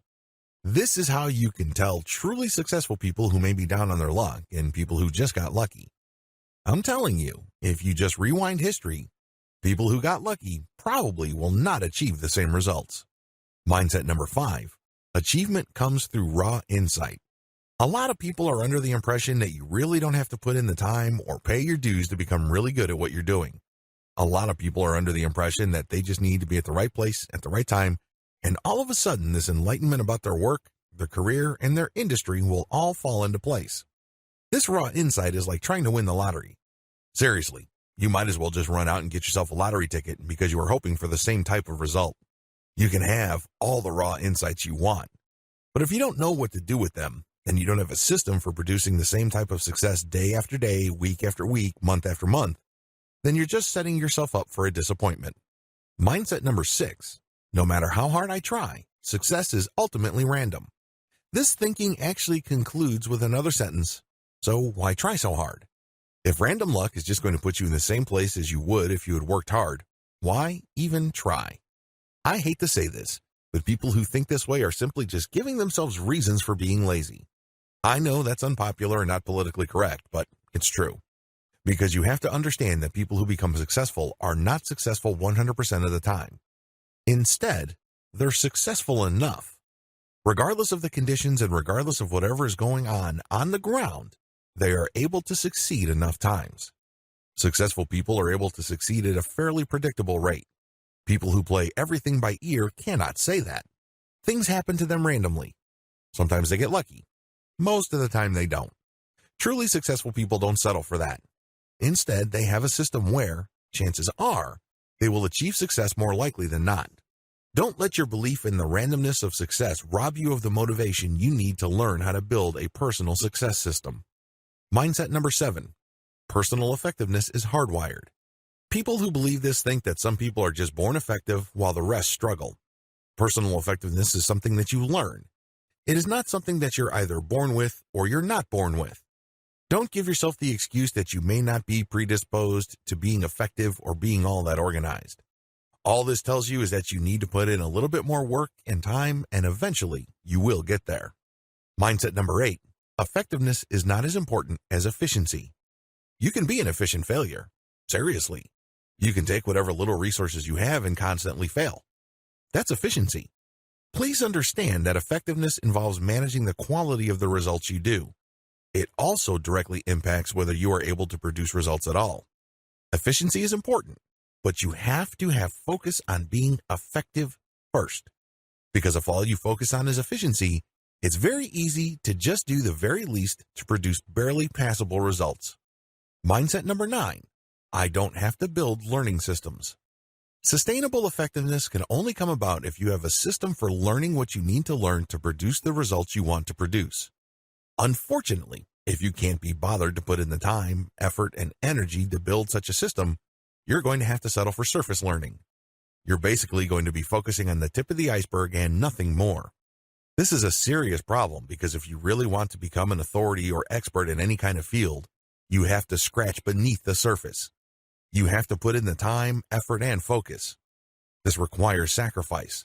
This requires paying your dues over an extended period of time. Mindset number 10. I can't rely on others to boost my personal effectiveness. Whatever struggles you may currently have with your personal effectiveness are actually acquired through mental inheritance. Seriously, you picked it up at some earlier point. I am, of course, referring to your parents or family members. Regardless of whatever habits you may have, you can bet that you have learned it from somewhere. It's not something that you were born with. Do yourself a big favor. Learn from the right people to boost your personal effectiveness. Just as you can learn from others how to be lazy, unproductive, or unimaginative, you can be inspired by other people to really stretch your limits so you can become the most effective person you can be. Make sure you don't subscribe to any of these mindsets because if you do, your chances of success are greatly diminished. What I'm going to teach you in this training requires that you free yourself from these ideas. This is no time to be in denial. Don't feel embarrassed if you believe in these. Just own up to them and get rid of them. At the very least, neutralize their effects so the information that I'm going to share with you sinks in and changes your life. Life rewards action. As I've mentioned in the introduction to this training, there's only one thing that the world cares about: results. I think we could all agree on that. It doesn't care about your feelings. It doesn't care about your intentions or motivations. It doesn't care about any of that. All it cares about is what it actually sees. The world is objective. Do you earn $100,000 a year or not? Do you have a big house or not? Do you have a Ferrari or not? Can you dunk a basketball or not? These are the very basic black and white questions that the world asks. Everything else is just fluff. If you are able to wrap your mind around this, let's take things a little deeper. Success is defined by what you do. Please understand that results are only possible when you take action. Everything else is empty talk. Accordingly, if you want to be successful, you have to do things. You have to take action. Success is defined by what you do, not what you dream about, your potential, your hopes and wishes. Everybody's got those. Anybody can daydream. But to actually achieve your dreams, you have to do. Similarly, to live a life of purpose, you have to do. You can't live a life of purpose doing nothing except hoping and wishing. Believe it or not, to achieve happiness and joy, you have to do. You have to take action. This is a big problem for a lot of people because most of us are afraid to take consistent action. Most of us can wrap our minds around the need to take action. Most of us can manage to do that. Unfortunately, we think that we only need to take action one time in a big way and the rest will follow. It doesn't work that way. If you've ever worked on a big project like getting a college diploma or building a successful business, you will have noticed that it takes consistent action. You don't just get the reward the first time you press the lever or the first time you swing the bat. It doesn't work that way. You have to keep trying over and over again. despite the fact that there are obstacles in the way. Consistent action trips people up because we are afraid that the road ahead is long and hard. We tend to focus on the obstacles. The more we look at the obstacles, the more we lose sight of our ultimate destination. We get taken aback by the stuff we need to let go of. Remember, if you are on the road to success or to great riches or wealth, the road or the process changes you. You have to sacrifice. You have to change. You have to let go of certain parts of your personality. This is painful because most people fear change. We've grown accustomed to doing things a certain way or thinking about things a certain way. It's very scary to let go of the things that we are familiar with. We end up worrying about what we stand to lose. The more you hang on to the harmful mindset that you can coast through life, relying on your past successes is an illusion. Your skill sets erode over time. Eventually, you reach a point where you don't even know what to do to produce any kind of result. That's the path that you're on. The way out of this dilemma is to understand that the world rewards action right here, right now. Not tomorrow, not the day after, not next week, but right here, right now. I need you to do one thing right now. If you want to proceed with this training, I need you to decide to get things done now. If you have decided to do things right here, right now, meet me in video 3. Decide to be more effective now. A lot of people downplay the importance of making decisions. In fact, a lot of us think that decisions are automatic. We only need to see where we are and the benefits that we stand to gain, and the decision will flow naturally. This is why most people assume that they have decided to change when they go on a diet, or they apply for a new job, or they apply for a promotion. It is no surprise that most of these people fail. Why? They completely assume one of the most powerful steps to personal success and effectiveness: decision. You have to be as conscious as possible about your choice. Your power of choice is one of the most important personal powers you have. Don't assume that it is always in play. Don't assume that you have exercised it. You have to be as conscious as you can be about your choice of getting things done now. Two things are happening here. You are choosing to do things, and you're choosing to do them now. These must flow together. What needs to get done? First, you're going to decide that you will step up the quantity of your output. I don't care whether you're a sales rep, a lawyer, a doctor, a medical professional, a janitor, or a mall owner, or anything else. You have to do more. You have to produce more output. You have to see a lot more of your effort turned into actual units of results. Could be sales, website views, website visitors, or it could be mall visitors. It doesn't matter. You have to produce results that are quantifiable. You have to decide to boost quality. A lot of people are under the impression that just because they're able to crank up the amount of output they produce on a day-to-day basis that they're doing well. I wish it were that simple. Last time I checked, if you produce substandard work, it doesn't really matter whether you multiply it 1,000,000 times. It will still be substandard work. That kind of work is still not going to get you promoted or earn you a raise. Instead, you're just producing more garbage. A key part of personal effectiveness involves stepping up the quality of your output. For example, if you are a sales manager, each contract you close must be worth a lot more than the previous contract. That's how you know you are stepping things up. If you are a mall owner, the quality of the shops and brands that you are attracting must be on the way up. That's how you know you're doing a good job. A lot of people are too eager to dispense with quality. They think that as long as they can rack up high numbers, that is good enough. I'm telling you, there is no such thing as good enough. If you multiply crap by 1,000,000 times, it's still crap. In fact, you make your problems worse because there's more crap you have to deal with. Everything must relate to the big goals of your life. Becoming a more effective person means becoming a more purposeful person. You're not just typing out numbers into a computer because you have some sort of quota to fill. You're not just seeing patients at a hospital because you can't wait until you hit the golf links. If that's your mindset, you are just going through the motions.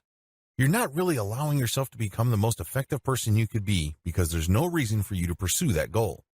You have to be purpose-driven. What's the point of cranking out sales when it doesn't really lead to anything meaningful in your life? What's the point in studying tons of books when it doesn't really lead to a big goal in your life? Please understand that figuring out what to do and how to do it is not as important as understanding why you're doing it in the first place. You have to be motivated by the why, because the sense of purpose, urgency, and focus that you get will give you the power and the immediacy you need to not only crank up quantity and quality, but also to be able to withstand all sorts of negativity, discouragement, and setbacks. Believe me, there will be setbacks. Ineffective people set themselves up in such a way that when the challenge arises, they fold like a wet rag. They say to themselves, well, maybe my best isn't good enough. Maybe I wasn't meant to do that in the first place. They just give themselves all sorts of excuses to make up for the fact that they are not driven by a big enough purpose. Now, what makes this a little tricky is the fact that the big goals in your life are completely personal. They may be very deep and meaningful to you, but they might not mean all that much to the next person. It's your job to zero in on these big goals because they are a part of your personal truths. As long as you're clear about them, you should be able to benefit from the sense of emotional urgency that they produce. Set a timeline to start acting more intentionally. Now, it's great that at this point you understand why you need to decide to be more effective. But the problem is, deciding to be effective and understanding the reasons why you should become so are not going to help you all that much. At this point, all these insights just resonate on an intellectual level. Until and unless you feel a sense of urgency, this is just going to be theory to you. All these insights are not going to push your life forward. It's kind of like going to some sort of seminar where you pick up very interesting information, but at the end of the day, it doesn't really move your life forward. It doesn't really change how you look at yourself as well as your place in your life. Unfortunately, unless the things that we learn with our minds doesn't sink to the level of our hearts, nothing is going to change. Seriously, this is why you need to set a timeline. This is when the theory or the possibility of change becomes a cold, hard reality. Because now, you're not screwing around. You are now setting a timeline for you to start acting more intentional. You're not going to allow your feelings to dictate when you should get your act together. You're no longer going to play games with yourself where you say that you will only take action when things are right. Most importantly, when you set a timeline to start acting on boosting your personal effectiveness, you're no longer going to be waiting for other people. I want you to be honest with me. Think about the key decisions that you've been holding off in your life. Chances are, at least one of those involve other people. Chances are, you are playing this game with yourself where you're saying to yourself, when X gets it together, I will do. Stop playing this game with yourself because when you do this, you're just giving yourself an excuse not to do anything right here, right now. You know what you need to do. You know the kind of actions that will take your life to the next level. But as long as you can see that another person hasn't quite gotten it together or hasn't arrived to where you are, you give yourself an excuse to wait for them. You're not really waiting for them. You're waiting for yourself. Maybe you're scared. Maybe you feel you have other better things to do. Whatever the reason may be, you're waiting. I'm telling you, the more you wait, the more ineffective you become. Set a timeline to start acting more intentionally right here, right now. Remember to set the right time to start. If you're feeling pumped up right now, I congratulate you. Obviously, this material is sinking in and is having the right emotional effect. Congratulations. However, I need to warn you, you cannot commit the common mistake of giving yourself so much time. I know you're pumped up about setting a time right now, but the time that you have selected may be too far in the future. Why is this a problem? Let me tell you, if you set a deadline that is so far into the future, chances are you will become busy with other stuff. You will fill up that time. So, by the time that date comes, you will find yourself completely unprepared. Believe me, I know this firsthand because I used to do this. Don't do that. Don't give yourself so much advance time. Instead, it has to be close enough to the present moment so that you can remain focused on that start date. Now, this brings up the related problem of setting the start date so close to the present date that you end up intimidating yourself. Seriously, don't set up your start date so close to today that you end up freezing. You get so intimidated by what you need to do and the things that you need to go through and the changes that you have to make that you become really scared. You are afraid of the work that's involved, and you get thrown off track. Shoot for something in between. It shouldn't be so far out in the future that you lose all sense of emotional urgency. It shouldn't be so imminent that you essentially freeze because you're intimidated. The bottom line is simple. Effectiveness starts with scheduling. When you schedule, it highlights the fact that you have decided to start taking action. Pick a schedule, stick to it. Rework and reorder what you're currently doing. This training is very practical. I'm not going to teach you how to completely replace your current routine. Instead, you're just going to work with what you already have. This is the first step. Ask yourself this question: was it truly important? Let that question sink in. It should be fairly clear to you what things you do on a day-to-day basis that are important. If you need more clarity, ask yourself, does this move my career forward? Does this help my business in a profound way? Do these things push me closer to my life goals? You may be thinking to yourself that as long as you can tie any of your routine to your life goals, that you should continue doing them. Not so fast. You also need to test your life goals. Are you assuming that certain goals are your life goals? Are these objectives really all that important to you? Are these what you really want out of life? A lot of people actually haven't bothered to ask themselves these questions. They tend to go on autopilot, and if they do manage to achieve those grand objectives, it turns out those aren't what they're looking for. Test your life goals. Don't be afraid. Ask yourself if you truly want these. Maybe you need to refocus. Maybe you need to redefine. Set your goals down right. Now that you have a clear understanding of what you think you want out of your life, write it down. I can't insist on this enough. When you just think about your life goals, it's not unusual for you to keep redefining them. In fact, it's not unusual for you to think about them when you're emotional. However, once that emotional moment passes, you forget about them. They're not clearly defined. They're just free-floating, and you only remember them for their emotional effect. You don't have life goals, if that's the case.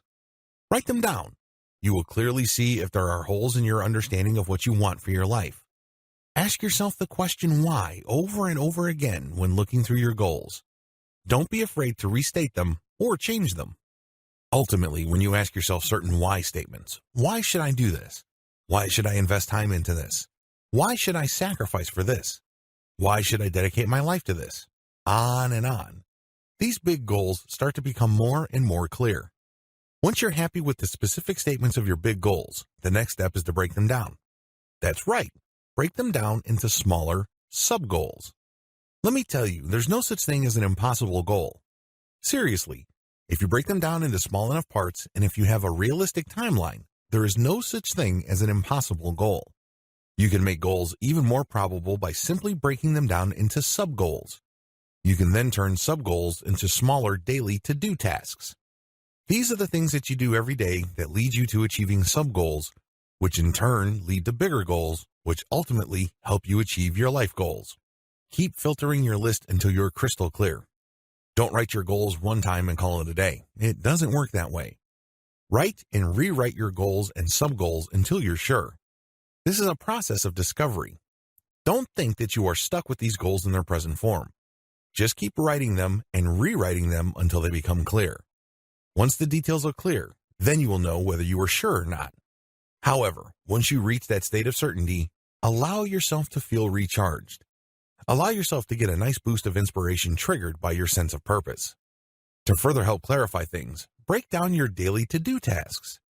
I know that these are already broken down from sub-goals, but break them down into small, minuscule tasks. Try to reduce them to their bare essentials where you basically are left with just one simple action. Filter your daily to-do list the right way. At this point, a lot of people drop the ball. They really do. They think that as long as they have a daily to-do task list, they have a clear action roadmap for the future. Absolutely wrong. You see, when you look at your daily to-do task list, not all of them deserve to be on your list. There are two factors that you need to be aware of when looking at your daily to-do list and filtering it. First, there are tasks that are important. Second, there are tasks that are urgent. This means that they can't wait. When filtering through your task list, use these two factors so you can make the right decision. First are absolutely essential actions you need to take. These are things that cannot wait and are vitally important. You need to do these things right now. You cannot hesitate. Put them at the top of your list. Reserve all your personal willpower and focus to knocking out these tasks. Second are important tasks. These are important, but they can wait. Time is not of the essence as far as these are concerned. These should be second on your agenda. You should free up time to do these because their importance enables you to reach your big goals sooner rather than later. Maybe they build up certain skills. Perhaps they improve your attitude. Possibly, they open you up for greater success. These are the things that you should do to take things to the next level. Next are ministerial tasks. These are not all that important, but they cannot wait. They have to be done on a daily basis. This can involve answering emails, shuffling paperwork, or other small tasks. Finally, there are optional to-do list items. These are not important and they can wait. They're not high priority items by any stretch of the imagination. So, what do you do with these tasks? Well, you need to look at your to-do list and come up with a focused to-do list. In other words, all the items there are absolutely essential. For everything else like the ministerial tasks, delegate or outsource them. If you have to do them yourself, tightly budget your time and just knock out those ministerial task items. Do not waste an extra minute on them. They're that unimportant. As for everything else, you can postpone or simply forget about them. This is especially true of optional to-do list items. They're not all that important and they're not a priority, so why waste precious focus and willpower on these to-do list items? Creating and following a personal effectiveness ritual. Before you can become more effective, you must have the right lifestyle that will give you the personal focus and willpower you need to get things done. Follow the advice below. This doesn't apply to everybody, but try to adopt as many of these as possible. Sleep longer. When you sleep, you are recharging your willpower. Think of willpower as a set of coins in your hand. You only have a fixed number. Whenever you have to make a decision or whenever you have to analyze something, you have to spend one of these willpower coins. At the end of the day, you have no coins left. When you sleep, you recharge the willpower that you have, and if you get deep, high-quality sleep, you actually end up with more willpower coins to start your day. Wake up early. When you wake up early, you energize your focus. You also achieve a sense of newness or tap into a sense of possibility or adventure. These are very important states of mind that you need to leverage for greater effectiveness. Make it a point to wake up early. Exercise. I know that a lot of people are scared of exercise. I know that a lot of people are under the impression that they simply do not have the luxury of time to exercise. I get that. Believe me, I know where you're coming from. The good news is, exercise doesn't have to be big or dramatic. You can adopt a daily exercise routine that doesn't have to take up much time. What's important is that you're consistent. This is the key. As long as you do it morning after morning, you are fine. It may be something as simple as walking around the block or just walking your dog. That's okay. Just do it in the morning to turbocharge your focus and do it consistently, and you should be okay. Take a cold or short shower. This is controversial because, hey, let's face it, most people do not like to be inconvenienced. A lot of people think that when you take a very cold shower first thing in the morning, especially if you live in the colder parts of the United States, it is a form of torture. Believe me, I understand where you're coming from, but you need to shock your system. You must have a certain bright line in your daily routine where you wake up, and the best way to send your body the signal is to take a cold shower. The good news is you don't have to stand under that blast of frigid water. You can use this opportunity to speed up showering. Also, when you do this, you not only wake up in a very clear way to start your day, but you also build up your ability to withstand discomfort. You can look at this as increasing your ability to withstand challenging situations. Believe me, taking an ice cold shower first thing in the morning can be quite challenging. The good news is you get used to it. If you're able to handle that, then you will probably be able to handle a lot of other challenging situations. Eat a light, low-carb breakfast. If you have followed the advice above, you should be feeling energized. You should be very pumped up right now. Don't throw it all away by eating a very heavy, high-carb breakfast. I'm talking about lots of pancakes, possibly mashed potatoes or hash browns or rice or any other breakfast that involves a lot of starch. When you do that, you not only get a huge surge in insulin, which gives you some sort of brain freeze, but it also bloats you. This is a lousy way to start the day. Instead, eat a very light, low-carb breakfast. This means that you can load up on protein. Maybe you can eat sausages or corned beef or even scrambled eggs. Whatever the case may be, focus on the fat content so you get the energy you need without getting loaded down by a sudden spike in your blood insulin levels. Practice gratitude or some other form of mindfulness. Before you start working or before you start doing what you normally do every day at work or at school, practice gratitude. This doesn't have to be anything elaborate. You don't have to use some sort of complicated ritual. Just focus on the things that you're grateful for. Think about your greatest achievement in life. For most people, this has something to do with education. Maybe they finished high school, or they have a college or graduate school diploma. Whatever the case may be, focus on something big that you have achieved and how thankful you are. When you do this, you take your focus away from your stress, your worries, or anything else that soaks up mental energy. Instead, you focus on feeling open. When you achieve that state of emotional openness, you can tap into emotional energy that you can then direct to the task in hand. Alternatively, you can practice mindfulness. Again, this doesn't have to be a formal version of meditation. It could be a simple exercise involving you holding your breath for a few seconds, releasing, and then holding again. Whatever form it takes, do it if it enables you to lock into the present moment and completely unwind your mind. Give yourself the gift of a sense of urgency when attacking your task list. When you show up to work or when you sit down to do your job at home, look at your to-do list and focus on item number 1 with all emotional force and concentration. Attack it with everything you've got. Ideally, you should put the most challenging task of the day at the top. Give it everything you've got, and believe me, you will feel a nice emotional surge if you pull this off. Why? You get a nice sense of accomplishment. You are able to take out the tasks that you would have rather postponed or procrastinated on. Pat yourself on the back. You've done a great thing because, hey, let's face it, if left up to you, you probably would not have done it. So make a conscious effort to knock out the hardest task first thing in the morning or first thing in the day. Chop each to-do list item into bite-sized pieces. At this point, you should have simplified the tasks on your to-do list items. However, there's always room for improvement. Keep simplifying them until you reach a point where you only need to do one thing for you to take care of a bite-sized task. Once you take care of that, then you do another bite-sized task until you knock out an actual to-do list item. When you do things this way, you become less afraid of each task. You stop worrying about how much time it would take. You stop thinking about how difficult it is. You just focus on doing it right here, right now. So, simplify everything as much as possible by reducing them to bite-sized tasks and just plow through them like a bulldozer. Attack thoroughly.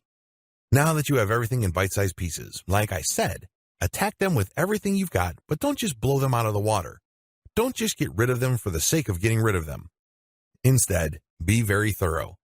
In other words, when you are supposed to file a report for your sales job, you need to look at all the details. Make sure that everything is what your boss expected. Make sure you don't overlook any kind of detail. In other words, focus on quality. If you are a student and you need to read a novel for class, make sure you've thoroughly read the book and you've taken useful notes.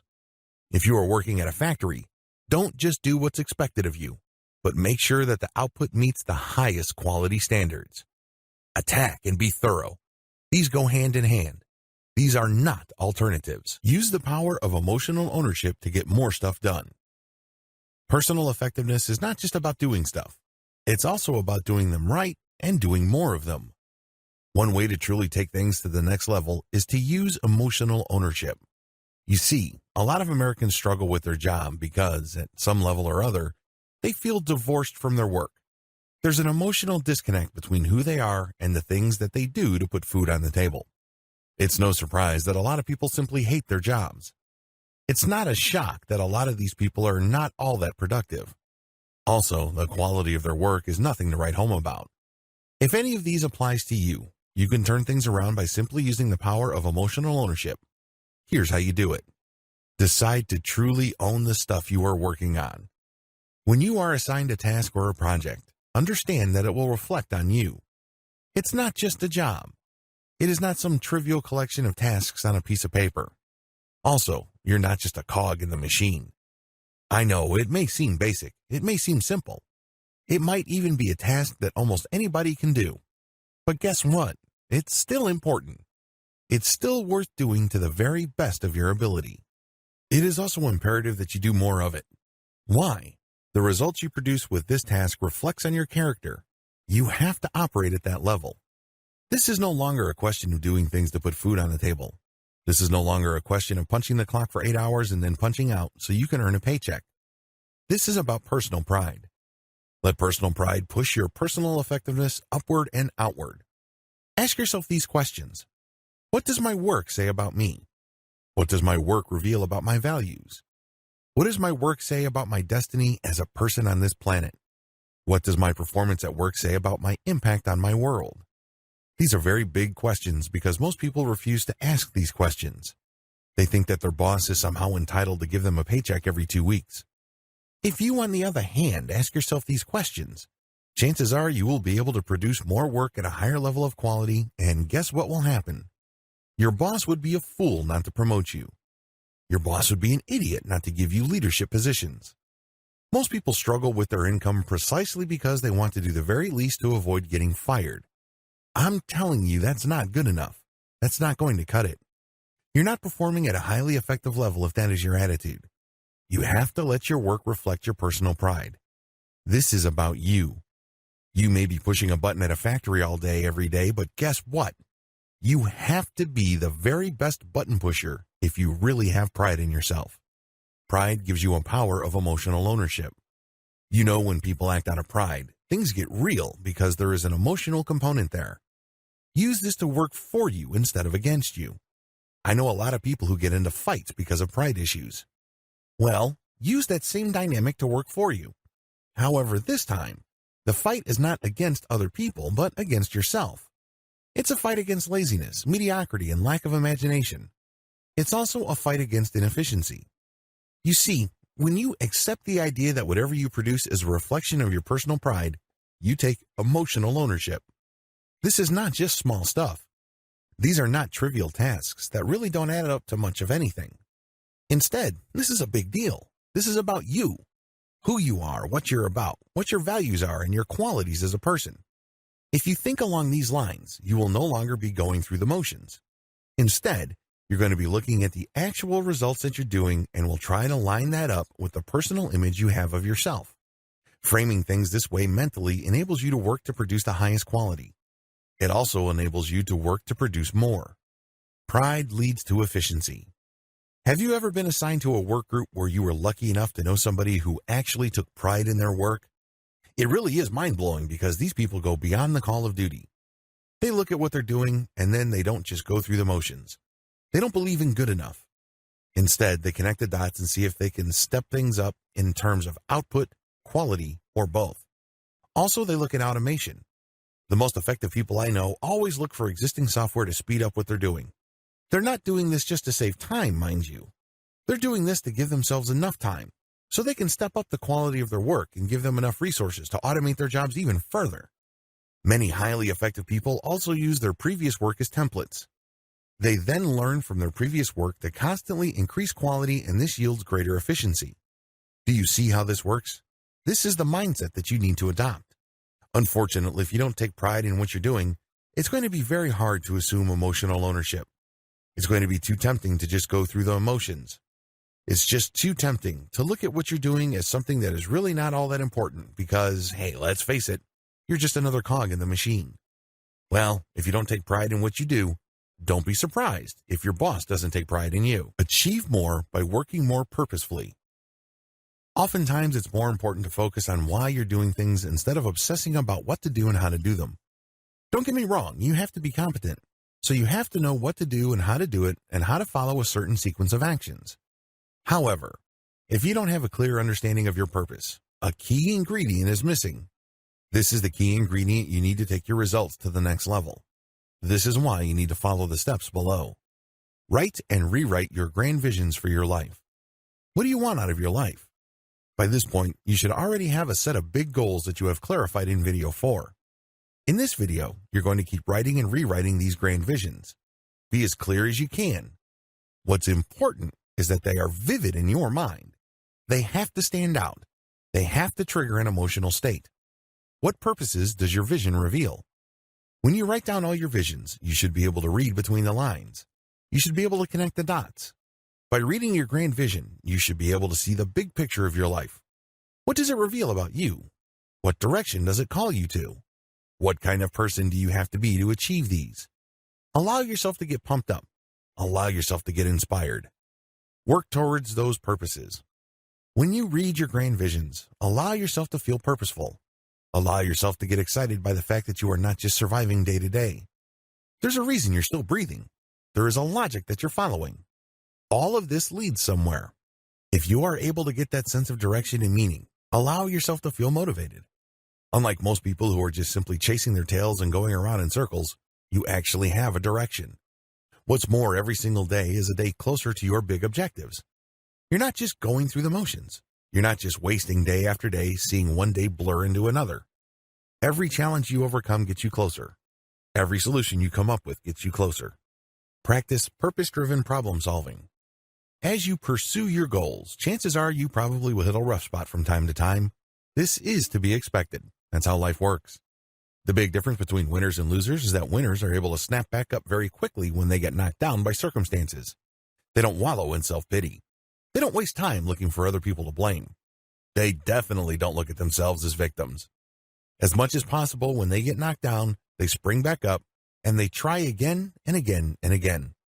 Sure, they get knocked down again, but they keep trying. Losers, on the other hand, stay down. They think that the reason they lost is that they were born poor. Their parents were divorced or separated. People did not treat them properly, or they got abused. In other words, they look at themselves as victims. The world owes them something. Stop thinking like a victim, because the longer you do that, the longer it will take for you to achieve victory, assuming you achieve it. There are only two types of people in this world: victims or victors. When you practice purpose-driven work, you are positioning yourself as a victor. Now, a victor is not some sort of magical person who is immune to life's challenges. There will be setbacks. There will be failures. What's important is how you deal with them. Focus on purpose-driven problem solving. Oftentimes, these big challenges that threaten to rob you of your opportunities are actually opportunities in disguise. This is how winners get over, because they look at their problems as simple stepping stones to higher states of success. Losers, on the other hand, look at their problems and stay so fixated that the only thing that they can focus on is their problems. Let me tell you, when you focus on any problem, it gets bigger and bigger, and your resolve gets weaker and weaker.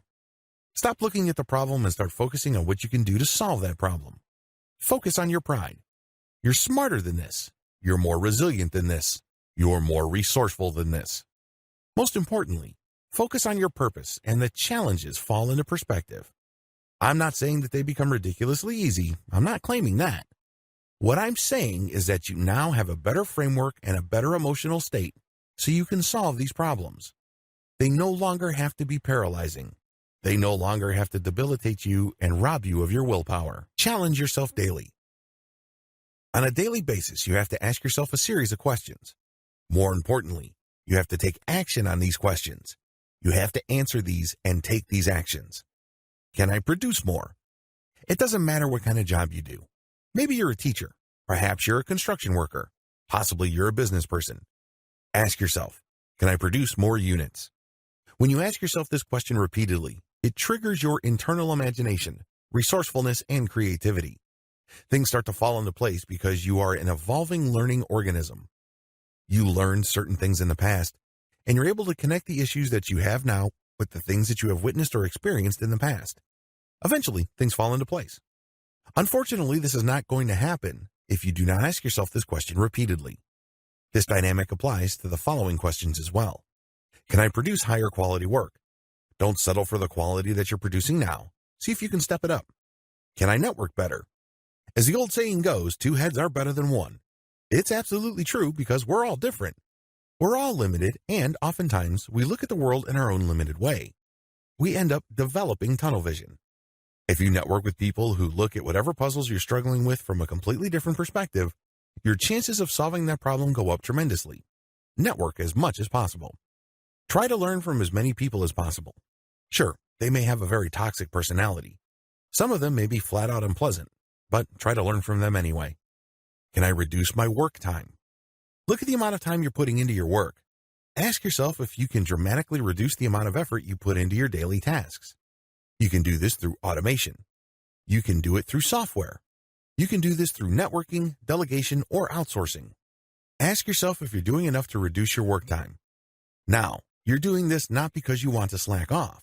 You're doing this so you can invest that freed up time to further automation or further efficiency. Can I automate better? If you're not automating your tasks, then you're not doing it right. I don't care what kind of work you do. There's always space for automation. So, try to find a mobile app or a local installed piece of software or some other technological solution to automate what you're doing. It can be a small part, or it can be a large chunk of your daily work. Can I pack more value into my work? Value is crucial to how much money you make.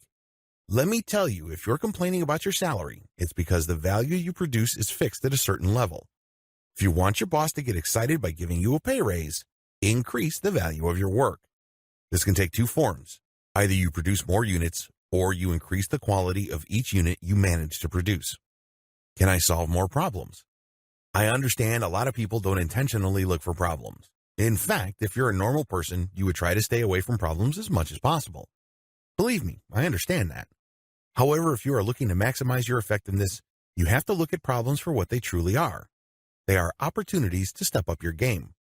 Let's put it this way. What doesn't kill you makes you stronger. So that should be your attitude regarding your problems. Can I connect the dots better for innovative breakthroughs? Not only should you challenge the things that you're doing, you should also challenge your mindset or your problem-solving skills. This doesn't have to evolve like a massive overnight explosion. As long as you are intentional about this, you will achieve some breakthrough. It doesn't have to be big, but every little breakthrough you achieve can be scaled up. So focus on connecting the dots better. Don't assume that you figured everything out. Always look at whatever challenges you face with a fresh set of eyes. Personal effectiveness is like a muscle.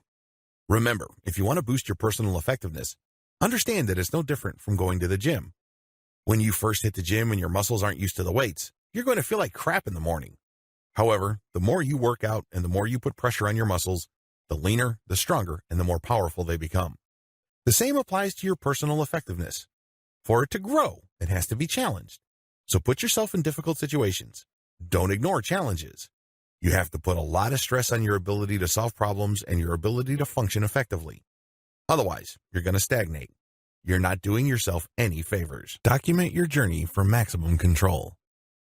Please understand that when you keep a journal for personal effectiveness, you're doing this not because you have nothing else better to do. You're doing this because you want to control the process. Boosting effectiveness is not something done on a whim. It's not something that you do casually. It takes calculated action.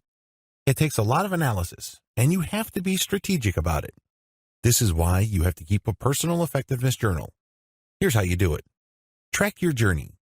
The first thing that you need to do is focus on tracking. This means you need to record who you were before and after you've decided to become more effective. When you look at who you were and your level of performance when you started, you can't help but get motivated. Maybe you are 1 week from your start date, or maybe you're several months. Whatever the case may be, you're going to be in a better position than when you started. Allow yourself to get pumped up and motivated. You should also track your solutions. Every journey is going to involve some pothole or some sort of challenge. Overcoming these, of course, involves solutions. Track them. See if you can get a clear idea of how you came up with the solution and figure out how to improve these solutions. Look at the results that you've been producing and ask yourself, are these the very best results that I can achieve? Am I capable of more? Ask yourself, can I do more? How do I get better quality? As you go through your journey, you should be able to document certain tweaks and modifications to your personal efforts. Learn from these. Isolate these. Isolate your challenges in writing. The worst thing that you can do is to just emotionally accept that you're going through a tough time. That's the worst thing that you can do. Why? You're just going on a feeling. You have to write these challenges down. You have to clearly define and isolate these challenges. Break them up into small parts. When you write them down, you can then start researching solutions to them and start running experiments. This is the most effective way of changing your behavior, so whatever challenges you run into will not derail your progress. They're not going to throw you off track. They're not going to make you emotional. Instead, if you keep repeating this process over and over again, you will never run into a problem that will throw you off. You won't automatically assume that something is impossible. Instead, you know that you have taken care of these challenges in the past because you've attacked them systematically and methodically. You can do the same again and again far into the future. All it took was isolating your challenges in writing. Best practices for getting things done. These are some best practices that you should adopt if you would like to become a more effective person. Not all these best practices apply to all people. They don't apply across the board. However, if you see any of these applying to your set of circumstances, don't hesitate to adopt them. Start now. I don't care what's going on in your life. You have to commit to starting now. I know it may seem inconvenient. You probably are tempted to hold things off until tomorrow. However, let me tell you, tomorrow will never come. The more you keep saying to yourself there is always a tomorrow, the more you doom yourself. You're just giving yourself an out. You're giving yourself excuse after excuse not to start. You're giving into your fear. Don't do that. Resolve to start now. Of course, what I mean by that is not immediately, but starting at a certain predefined date. However, regardless of what you're feeling, when that date comes, you snap into action and start. Every baby step forward you take is a victory. A lot of people are under the impression that if they are looking to boost their personal effectiveness, that they have to get out of the gate like some sort of Kentucky Derby thoroughbred. Absolutely wrong. You don't have to get out of the gate like a champion. You can take baby steps. That's okay. As long as those steps are consistent, you are making progress. Always remember that every baby step forward is still a step forward. In other words, it's a small victory. Every failure is a victory in disguise. When you run into a snag, don't allow yourself to get emotionally down. Seriously, when you run into a problem, you get an opportunity. You get to learn how to fix problems. More importantly, you learn how to change your personal character to get poised for greater success. Your failures don't have to define you. Your emotional stress doesn't have to derail your forward progress to eventual victory. Focus on the big picture and, most importantly, focus on solving problems in the here and now to take you one step closer to your eventual goal. Now, understand that sometimes when you attack the front door, you can't make any progress. That is the cue you need to go through the side door.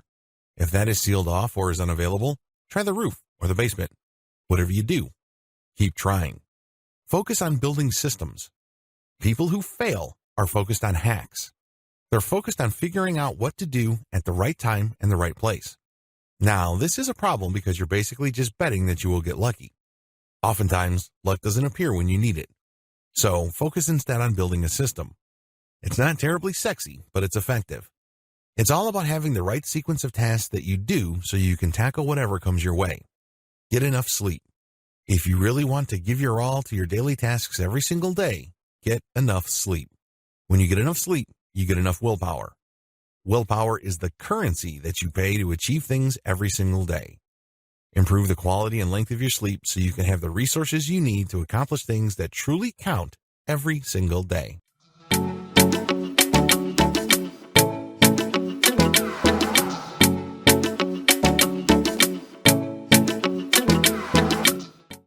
Top 5 ways to avoid procrastination. In this presentation, I will show you the top 5 ways to avoid procrastination. First, you need to think highly of your own abilities. Too often, many people will doubt or question their own abilities and their capacity to get things done in a timely manner. They question this and they question that, thinking that what they are doing is not good enough.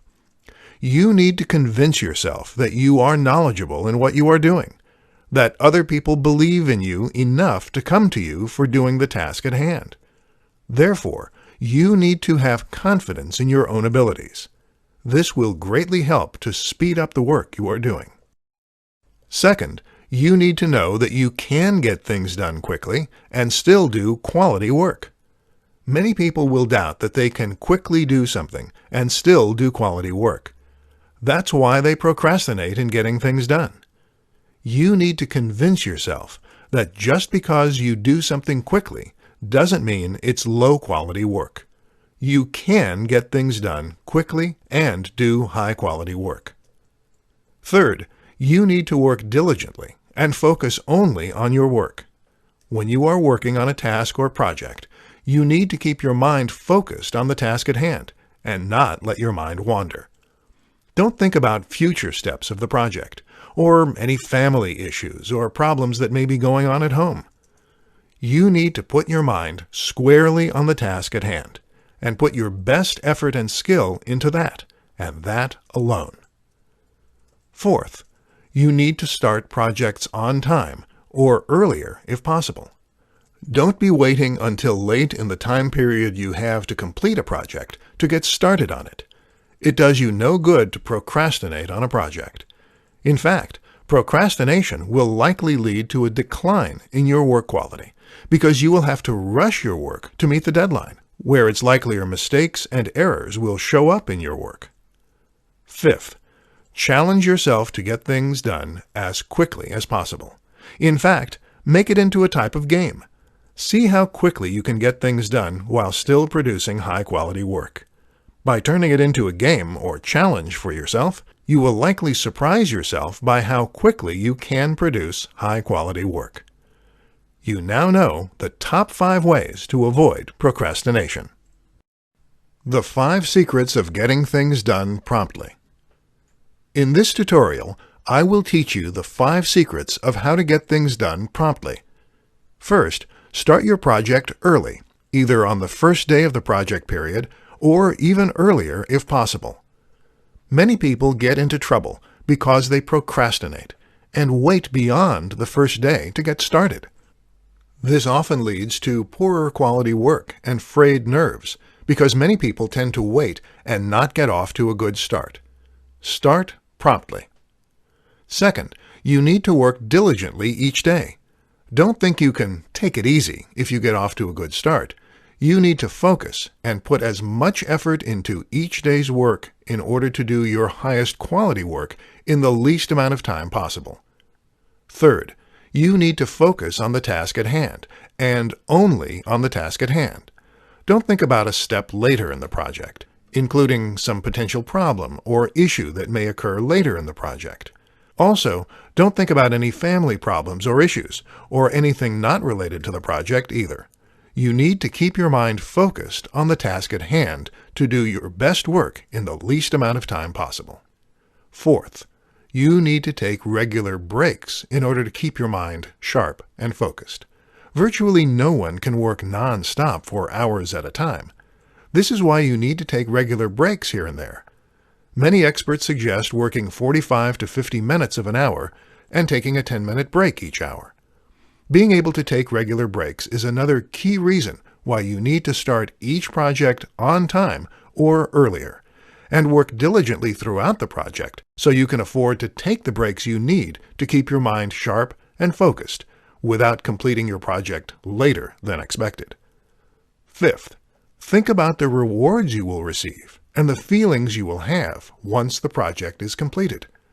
Rewards can include such things as money, recognition, and more time to spend with family or friends, and doing things you like to do in your free time. Feelings can include a sense of accomplishment and relief that you did great work for a project, and completed it on time or even earlier than expected. Now you know the 5 secrets of getting things done promptly. How to do your best work quickly. In this presentation, I will show you how you can do your best work quickly. First, you need to focus on the end result. This means that you need to focus on the completion of the task at hand. Don't worry about future steps that you're not currently working on. Thinking about future steps doesn't help you to accomplish them.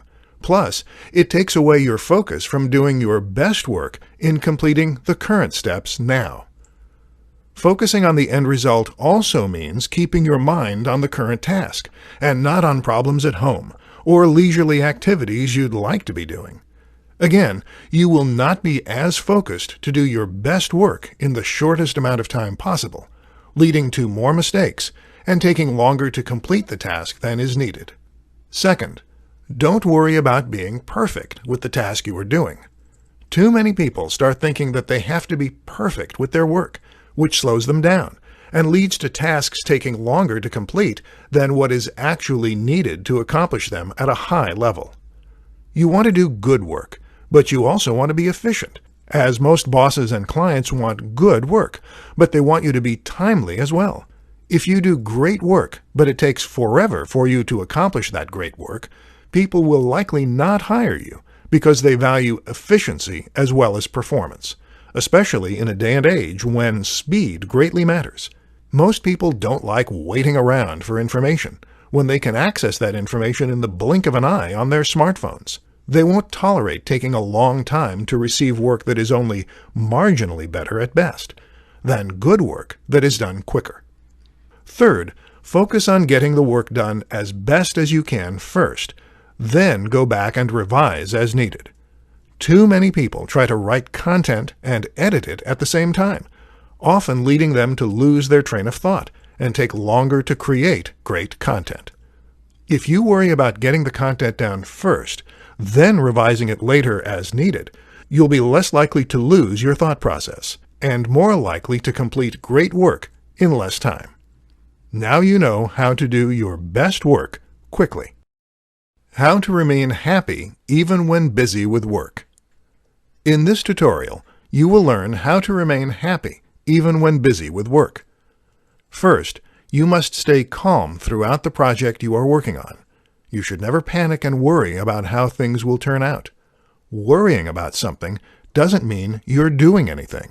In fact, you're taking energy and focus away from the actual task at hand, which will lead to you doing lower quality work. Second, you need to be confident in your own abilities. Too many people start questioning their abilities, especially if they complete a task quickly. They start doubting whether they put enough effort into their work.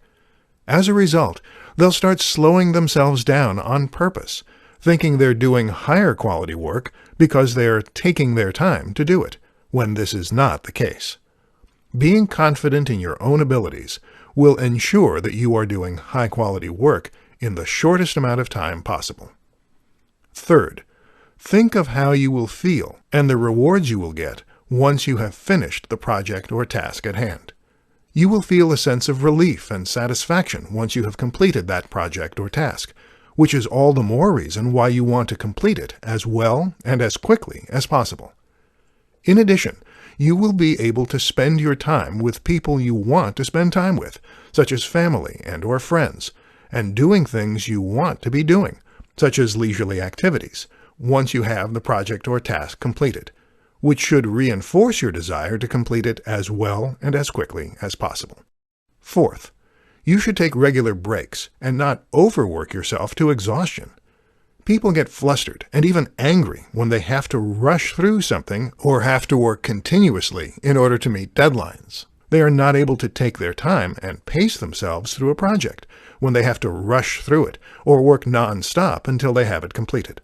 If you work at a solid pace and stay focused throughout, you can take regular breaks that will allow you to remain calm and happy throughout the entire project, which will lead to you completing your best work in the shortest amount of time possible.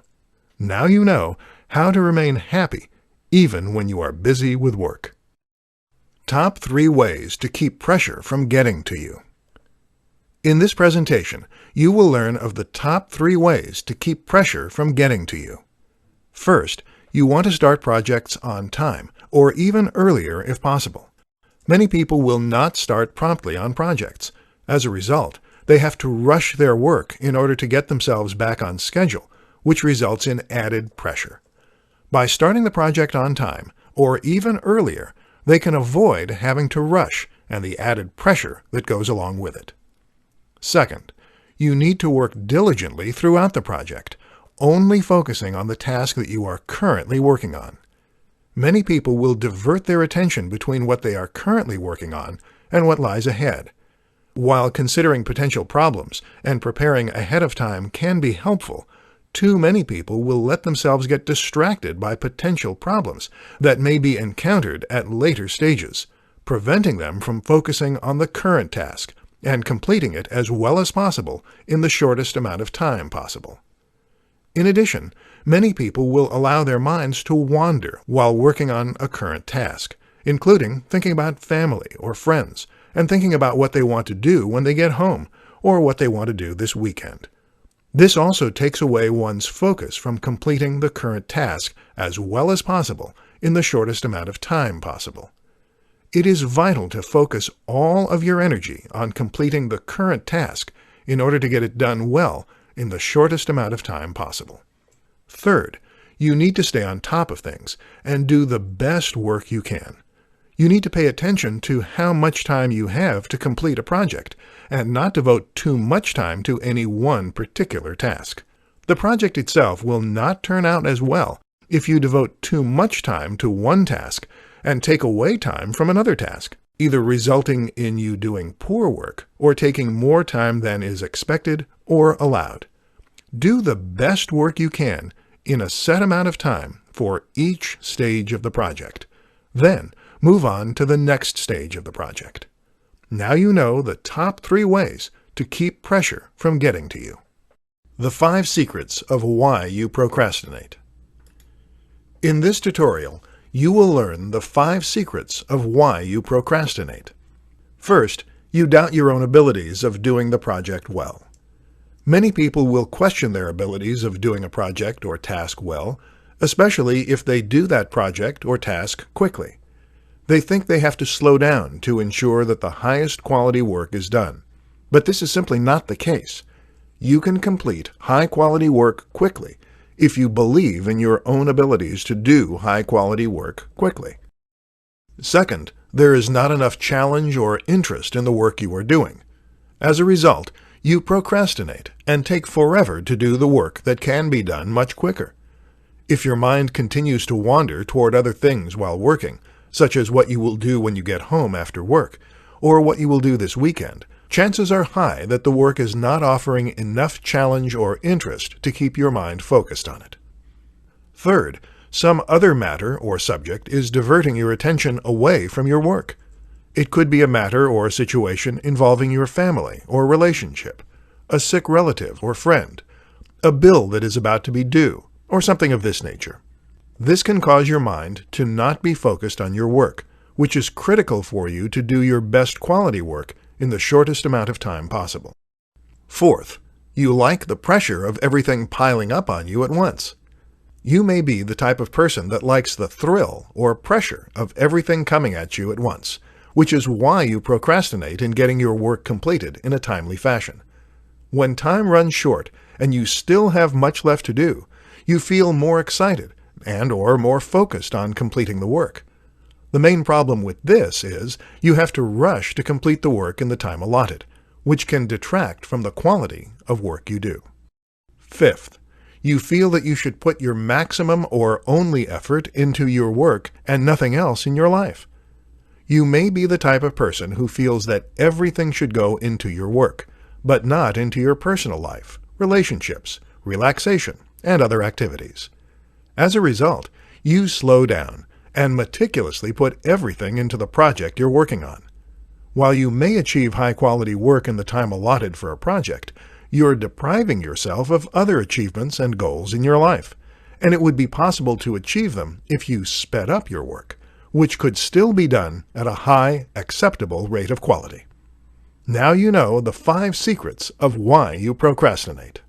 Top 5 ways to improve your work speed. In this presentation, you will learn the top 5 ways to improve your work speed. First, turn the project or task into a game by seeing how fast you can complete the work while still doing it at a high level. Challenge yourself to see how fast you can do it. You can then reward yourself afterwards if you do it in a short amount of time, especially if it's faster than you've completed other projects. You can take some time off of work, go to some destination you wanted to visit, purchase an item you wanted, or a similar reward for completing high-quality work quickly. Second, take regular breaks so you can stay focused. Many people make the mistake of working non-stop in order to complete a project. Studies have shown our attention spans wander over time, and our work can suffer as a result. Most experts suggest spending 45 to 50 minutes of an hour working, and 10 to 15 minutes of an hour relaxing. This can help to improve the quality of your work and getting it done in the shortest amount of time possible. Third, stop all distractions you can keep from occurring and ignore those that you cannot. For instance, do not have your social media pages open while you are working on a project. This is a type of distraction you can stop. Similar distractions you can stop include turning off text and message alerts on your smartphone, as well as the ring volume itself. As for the distractions you can't stop, such as family noises in another room or lawnmowers occurring in a neighbor's yard, do your best to focus on your screen and block them out. You might consider wearing earphones with no sound being played, or even cotton balls to block out noise in an effort to keep your attention on your work to complete the best quality work in the shortest time possible. Fourth, get plenty of rest to be at your best. If you are tired and achy, you will lose focus and concentration more easily, slowing you down and detracting from the quality of your work. Fifth, focus on your best effort and efficiency, not being perfect in your work.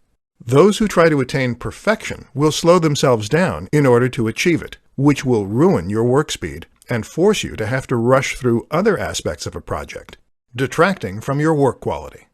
Now you know the top 5 ways to improve your work speed.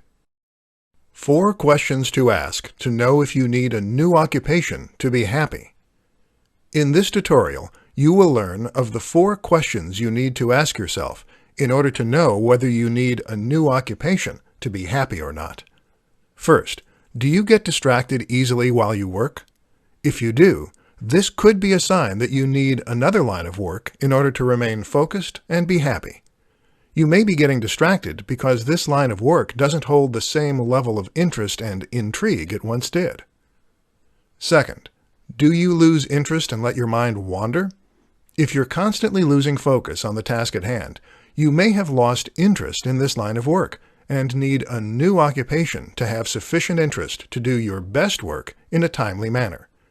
If your mind is constantly turning away from the task at hand and thinking about family and friends, destinations you want to visit, activities you want to do, movies and television shows you have seen, etc., you may not be as interested in the line of work you are currently doing and need a change in your occupation in order to be as happy and as productive as you can be. Third, are you uneager to do the work that you need to do? If you no longer look forward to doing the work you need to do, you will procrastinate and take longer to do that work. This will lead to you being unhappy and seeing your occupation as more of a chore than something you actually enjoy doing. Many experts say that if you don't enjoy the work that you do, you will have a harder time doing it and will be unhappy doing it, leading to more stress in your life and on your health. Fourth, would you rather be doing something else? If you are constantly thinking about another line of work or another subject while attempting to do your current work, you may want to look into doing another line of work. You may be happier and more productive if you went into another line of work, rather than attempting to push yourself day after day doing the work you are currently doing. Now you know the 4 questions to ask to know if you need a new occupation to be happy or not. 4 questions to ask to know if being an entrepreneur is for you. In this presentation, you will learn the 4 questions to ask yourself to know whether being an entrepreneur is right for you or not. First, do you like to work for yourself and not for someone else? Being an entrepreneur usually means you being your own boss and operating a company or business that you own and you control. Therefore, there is no boss to answer to, and there is no company where someone else is making the profits. You are. Second, do you like to set your own hours to do what you want to do and not have them set for you? When you are an entrepreneur, you are not set by the standard 8 to 4, 9 to 5, or 10 to 6 hours most people work. In fact, you can choose to set the hours you work in most cases. If you want to work early in the morning, in the afternoon to evening, or even in the wee hours past midnight, you can usually do so. You set the hours based on the hours you choose to work and are most comfortable with, along with the likeliest times your potential customers are coming to you. Third, do you like to face new challenges and not to do the same routine day after day? In a typical occupation, you will do the same mundane tasks day after day in order to fulfill the job you are hired to do. But as an entrepreneur, you often have to learn new skills to handle the challenges that face you. If you are an online marketer, this can include email marketing, social media marketing, website creation, data analytics, and more. Fourth, do you like to be in control of your own fate and not rely on a set salary? When you are in a typical occupation, you work for someone else and receive a set salary based on your skills and/or experience, and the occupation's going rate for skilled workers in that field. When you are an entrepreneur, you own your own business and get paid based upon the sales you make, and whatever profits are left after expenses are accounted for. There is no set salary. If you have a poor week, you make less profit than if you have a good week. Now you know the 4 questions to ask yourself to know whether being an entrepreneur is right for you or not. The 5 secrets to overcome procrastination. In this tutorial, you will learn the 5 secrets to overcome procrastination. First, know that procrastination will only make the work take longer. Procrastination does not help to make your work better. It only helps to prolong the amount of time it takes to complete it. While doing good work can take an appropriate amount of time, it doesn't mean that the work must take longer than is necessary for it to be done well. Second, know that procrastination will only make you work harder. This is because you will fall behind the intended schedule you were supposed to follow in order to complete all the tasks necessary to finish a project. If you take more time than is expected to finish a task, you will have to work harder and faster to complete the other tasks necessary to finish a project on time. This can often lead to more mistakes being made to make up for the shortened amount of time in order to finish a project on time. Or, procrastination can lead to you working past the deadline and submitting a project late if you can't rush your work to finish on time. Third, know that procrastination will keep you from enjoying other activities. If you take longer than is needed to finish the work you need to finish, it will result in less time for you to relax, enjoy leisurely activities, spend time with loved ones, and more. You'll have to spend some of that time to make up for the procrastination of your work. Fourth, know that procrastination will not improve the quality of your work. Many people think that taking longer on a project will improve the quality. Taking the appropriate amount of time to finish a project is necessary, but taking longer because you doubt your abilities or let your mind wander away from your work will only lead to you taking longer to complete the work without improving the quality of it. Fifth, know that you can work fast and still produce quality work. You do not have to take longer than is needed to produce quality work. If you are skilled at the task you have to complete, you may find that you can complete it quicker than people expect and still produce that work at a high quality. Now you know the 5 secrets to overcome procrastination.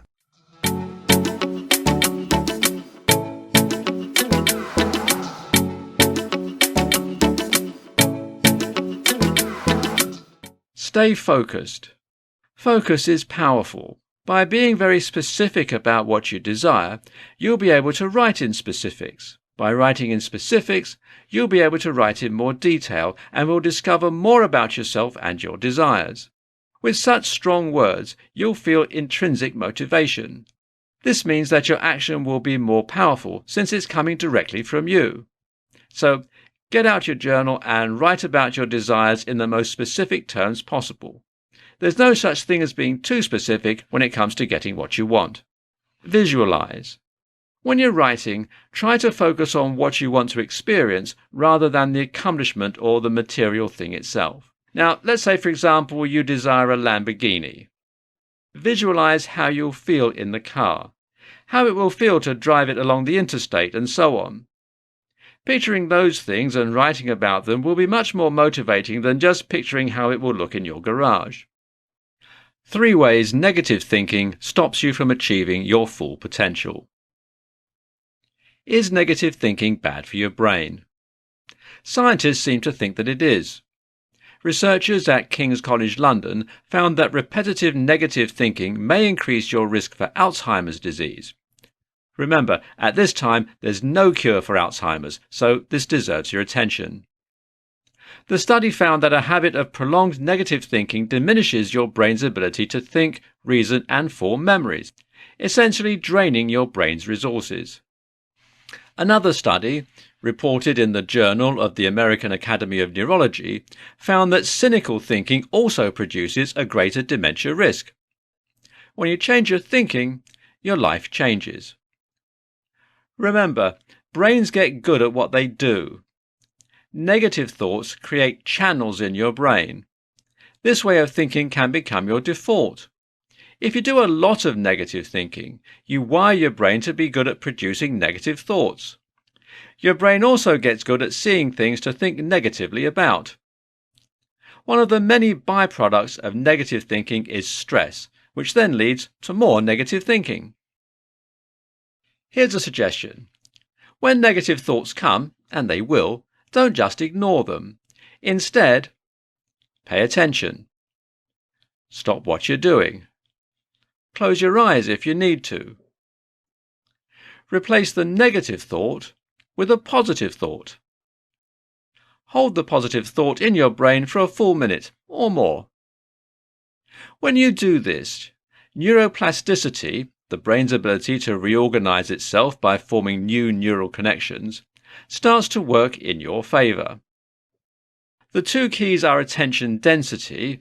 Now that's the amount of attention paid to a particular mental experience over a specific time, and holding the thought long enough for your brain to begin to create new channels.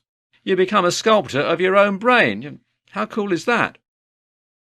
Changing your habits of mind can change your life. A good book to read on self-directed neuroplasticity is You Are Not Your Brain by Jeffrey Schwartz. A surefire stress buster. Oh, and one more suggestion. Go for a whole week without complaining. Not even once. Log it. If you start to relapse, start your week over. Back to day one. Go for a week without complaining and watch the people around you change. Such is the power of mirror neurons. These neurons fire when we act in a certain way, and also when we observe the same action being performed by someone else. Your behavior, positive or negative, can influence how others behave. 5 metrics to track for unlocking your full potential. Unlocking your full potential sounds like a scary task. How am I supposed to know if I'm on the right track? Am I going to be successful? What do I do to better myself? If you have any of these questions, you've come to the right place. There are ways to track how far along you are on your journey to realizing your potential. It's not a shot in the dark. Here are 5 metrics to track for unlocking your full potential. 1. Efficiency. Efficiency is simple enough to understand. It's how quickly you complete things. Efficiency is in everything. You can be efficient at building habits, at writing essays, etc. By tracking your efficiency, you're tracking how fast you work. By knowing this, you're setting yourself up for success. If you know exactly how long you need to complete something, you'll be able to block out time in your schedule perfectly. Tracking your efficiency also allows you to see how far you've come. If you used to take 3 hours to complete one project, but now you only need 2 hours, you've increased your efficiency by 33%. Efficiency is a metric of time, and by tracking it, you can save time. 2. Progress. You can only track progress if you have clearly defined goals. So, if you already have your goals, your progress is how close you are to achieving that goal. This is why setting steps for yourself is so important. If you have one big goal but no steps, it'll be very difficult to gauge how close you are to achieving that goal. If you have lots of little goals along the way, however, it's much easier to see how far you've come. Set smaller goals that directly lead to your big goal. Then keep track of how many small goals you've achieved. That's your progress. By keeping track of your progress, you can see how far you have to go, but you'll also see how far you've come. 3. Error rate. Making mistakes isn't always a bad thing. In fact, keeping track of your mistakes, or errors, is important. Keep track of how many mistakes you make, which mistakes you make the most often, and how each mistake affects you differently. If you track your error rate, you'll be able to work on improving your weaknesses. Unlocking your full potential is not a straight shot, and knowing your mistakes will keep you self-aware on the twisted journey. Plus, if you track your errors, you'll be able to look back and see how many fewer mistakes you're making now versus a few months ago. 4. Downtime. Keep track of how much time you spend away from working on unlocking your potential. Breaks are important, and you should definitely take time to relax. But you shouldn't let yourself get sidetracked by things just because they're easy. Keep track of how much downtime you're giving yourself, and you'll be able to plan appropriately for the future. 5. Quality. Quality is probably the hardest metric to define. At its core, quality is how good something is.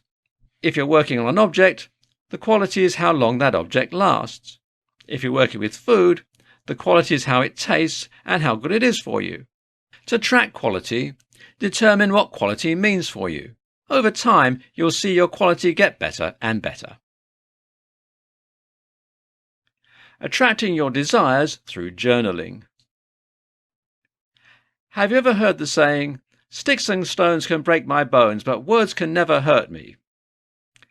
Well, it's completely wrong. The truth is, words are the most powerful weapon people have. On the flip side, though, words are also the most powerful tool people have. Words can form dreams, set goals, and inspire others. Your potential is abstract, but there are ways to unravel it. Reach your potential by starting with the small step of journaling. You'll learn all about this and more if you keep on listening. This is how to attract your desires through journaling. Journal daily. To attract your desires through journaling, you should do it daily. Daily journaling has been shown to increase productivity. By writing down your goals, you make them feel more real. That's why you should make journaling a consistent habit. Gratitude, gratitude, gratitude. Each morning, practice this awesome tool of gratitude. Early in the morning, before you check email, turn on the TV, open Instagram, etc., open your journal. Write 3 to 5 pages about what you appreciate most. Gratitude can include people, things, situations, encounters, and so on any topic. They can be subtle, major, serious, or fun. If you can't fill 3 to 5 pages at first, aim to fill 1 page. Don't strive for perfection. Release perfection and focus on consistency. The more you journal, the easier it will become. Let journaling be an inspiration instead of a chore. Rather than writing to be the best writer, write because it's fun. Write because you want to. Write for whatever reason motivates you. Perfection doesn't exist, and really it's better that way. You're not perfect, so don't expect yourself to write the perfect journal. Write in the present tense. On a regular basis, write about your ideal life as if that was how you were already living. Instead of writing about how much you want to live in New York, write about moving there or what your daily life looks like after moving. Allow yourself to feel your desires as attainable. Your desires are within your grasp, and writing as if you already had them will make them feel that much more achievable. Stay focused. Focus is powerful. By being very specific about what you desire, you'll be able to write in specifics. By writing in specifics, you'll be able to write in more detail and will discover more about yourself and your desires. With such strong words, you'll feel intrinsic motivation. This means that your action will be more powerful since it's coming directly from you. So, get out your journal and write about your desires in the most specific terms possible. There's no such thing as being too specific when it comes to getting what you want. Visualize. When you're writing, try to focus on what you want to experience rather than the accomplishment or the material thing itself. Now, let's say, for example, you desire a Lamborghini. Visualize how you'll feel in the car, how it will feel to drive it along the interstate, and so on. Picturing those things and writing about them will be much more motivating than just picturing how it will look in your garage. Okay, so that one was kind of silly. Let's try something more realistic. Let's say you have a dream career. That dream career is so much more than a label on your desk or a line in your resume. Picture how much you'll love what you do and the purpose you will feel. All of these tips will get you well on your way to attracting your desires through journaling. Remember to take action outside of journaling, but also remember that words are powerful and you control them. Breathing techniques for unlocking your full potential. Unlocking your full potential is a full body experience. Breaking things down to basics, you should focus on every little thing, like breathing. These are the best breathing techniques for unlocking your full potential. 1. The common yoga breathing technique. If you do yoga on the regular, you'll likely already know this technique as it's most commonly used throughout different styles of yoga. It's often used to calm your breathing so you can relish the benefits of fresh oxygen. To do this breathing technique, follow these steps. 1. Take a slow, deep breath in. 2. Pause. 3. Slowly let your breath out. 4. Pause. 2. Equal breathing.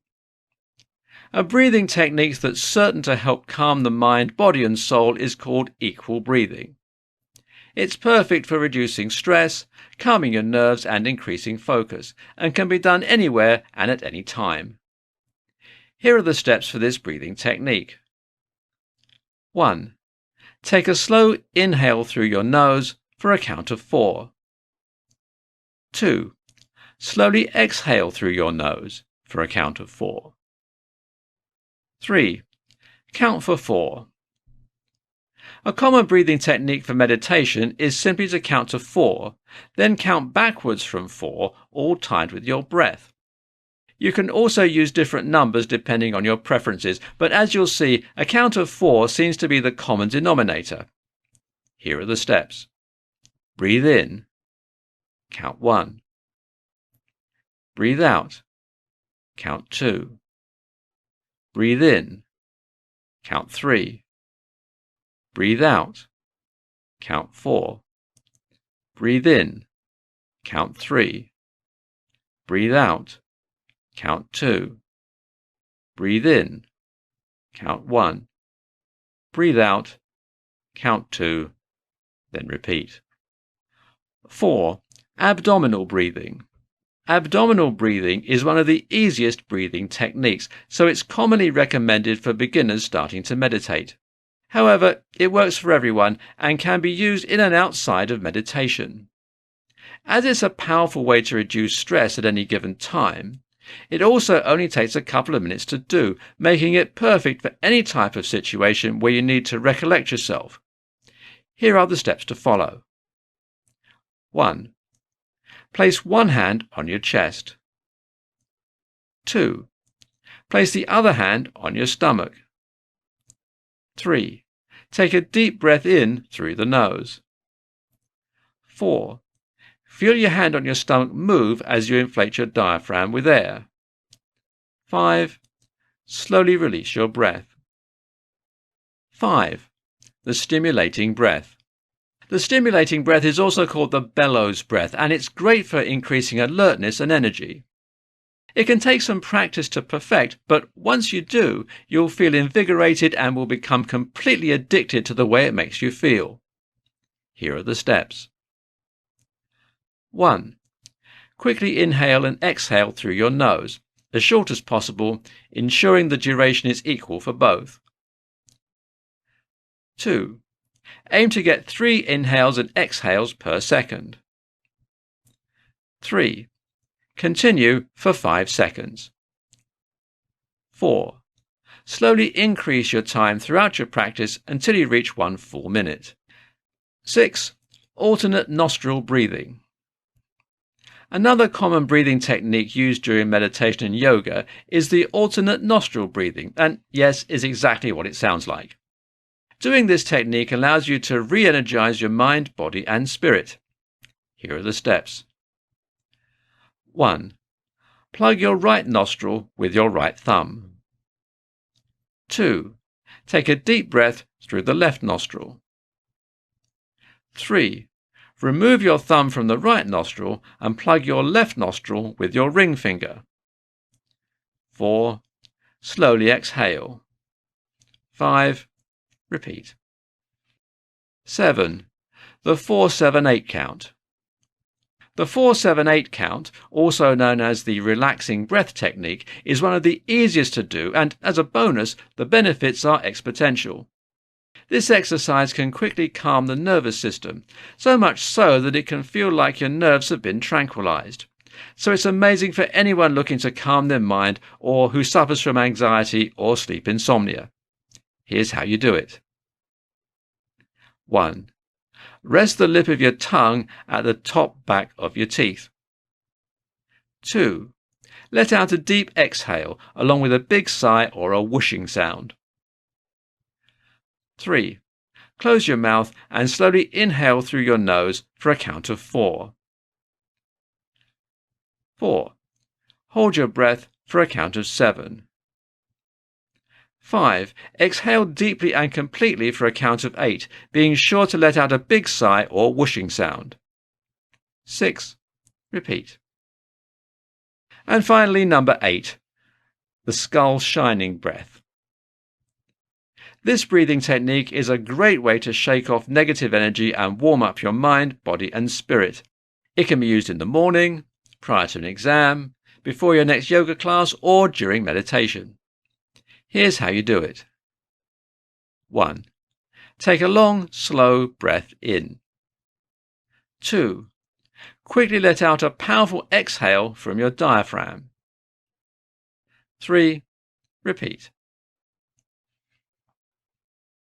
How to create affirmations for unlocking your full potential in 4 steps. As you probably know by now, there are multiple contributing factors to unlocking your full potential. But there is one step that is absolutely crucial. It's probably more important than any other step, and it's also one of the hardest steps. Believing in yourself. In order to realize your potential, you have to really, truly think that you can. But believing in yourself isn't always as easy as just saying that you do. That's where affirmations come in. Affirmations are positive thoughts, pure and simple, and they're extremely powerful. Here's how to create affirmations to unlock your full potential in 4 steps. Step 1. Choose a negative thought. Think about what you're trying to attract, and then think about the beliefs that might be stopping you from vibrating on the right frequency. Is there a specific trait that makes you feel insecure? Is there a negative belief you have internalized from early life? Or is there a specific fear that seems to haunt you both day and night? Common negative thoughts include, I'm not smart enough. Everyone gets bored with me. I can't ever be confident. I mess everything up. It's unpleasant to contemplate these types of thoughts about ourselves. During step 1, you might think that you're feeling worse rather than better.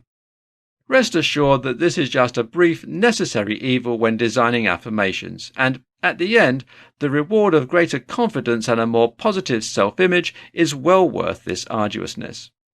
Step 2. Externalize the negative thought. Get this negative belief out of your mind and into the world by writing it down. This is a useful symbolic act that helps you begin to disconnect from this assumption, rather than acting though it's part of you. After all, it's time to replace these types of thoughts with encouraging positive ones that get you to your desired destination.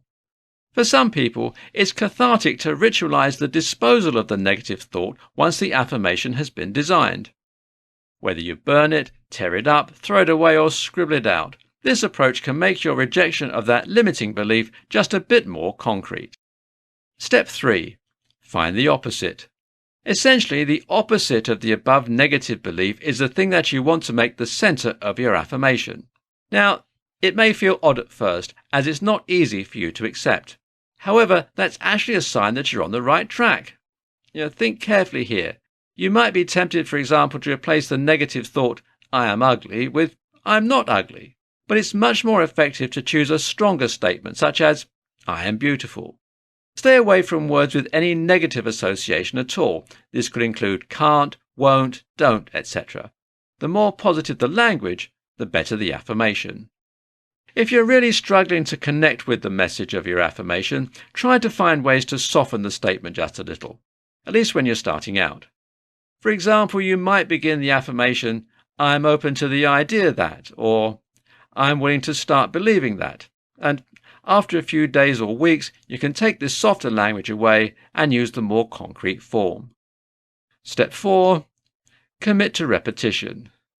The aim of affirmations is to eventually embed them in your mind so that they become truly automatic thoughts that guide and support you in all your endeavors. That being said, you won't be able to take your affirmations in this way unless you really commit to repeating them. Now, there is some flexibility about how you approach this. Some people find it most effective to repeat the affirmation multiple times in one sitting. Other people swear by a method of stopping every hour or every few hours to say the affirmation a single time. There's also the possibility of following both these approaches. Finally, do you worry that you might forget to say your affirmations, or do you already have some experience of doing so? There are some smart strategies you can use to ensure this doesn't happen again. Write your affirmations on sticky notes and leave them all around your home. Make sure you keep them in places that you will always see before leaving. This will put you in a great mental space before going out into the world. How to manifest and how it can help you unlock your full potential. You might have heard of manifesting. The term is tossed around a lot when talking about how to get what you want. But first things first, what is manifesting? Well, essentially, manifestation is bringing something tangible into your life through attraction and belief. In other words, if you think it, it will come. However, there's more to manifestation than willpower and positive thinking.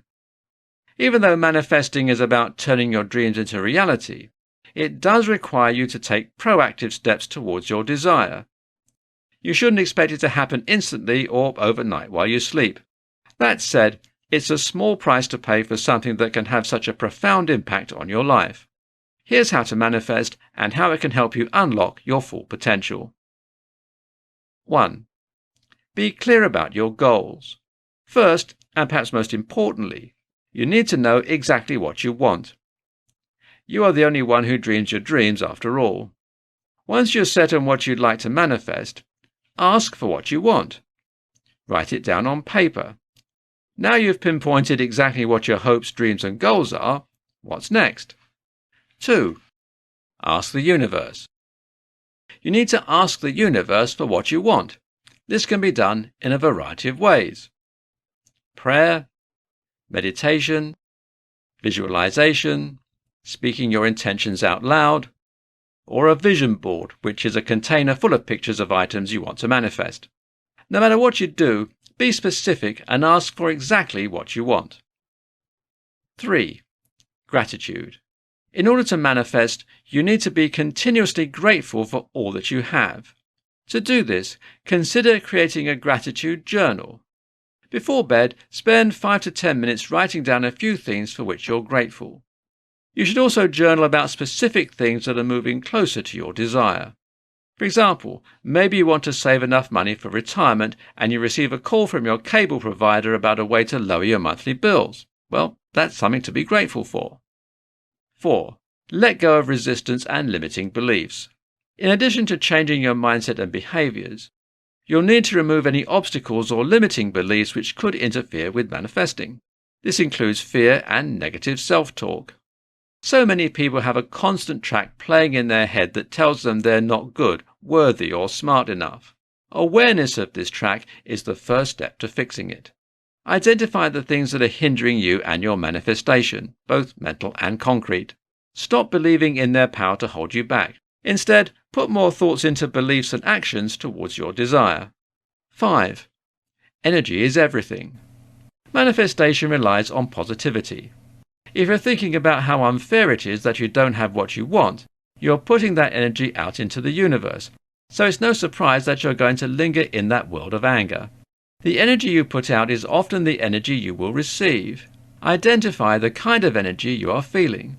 It's most likely the energy you have been putting out recently. You can change the energy you receive by changing your thoughts and behaviors. Positive energy is real, and so is the power of it. Finally, 6. Be flexible and trust the process. After all of those steps, it should still be said that the process is fluid. The steps you take do not matter as much as your belief. So, going forward, trust your actions, trust your visions, and believe in your clarity. Belief is a powerful motivator and guiding force. Manifestation puts power in your hands, so use it to your advantage by staying positive. How to master mornings to unlock your full potential. The morning. For some people, the morning is the best part of the day.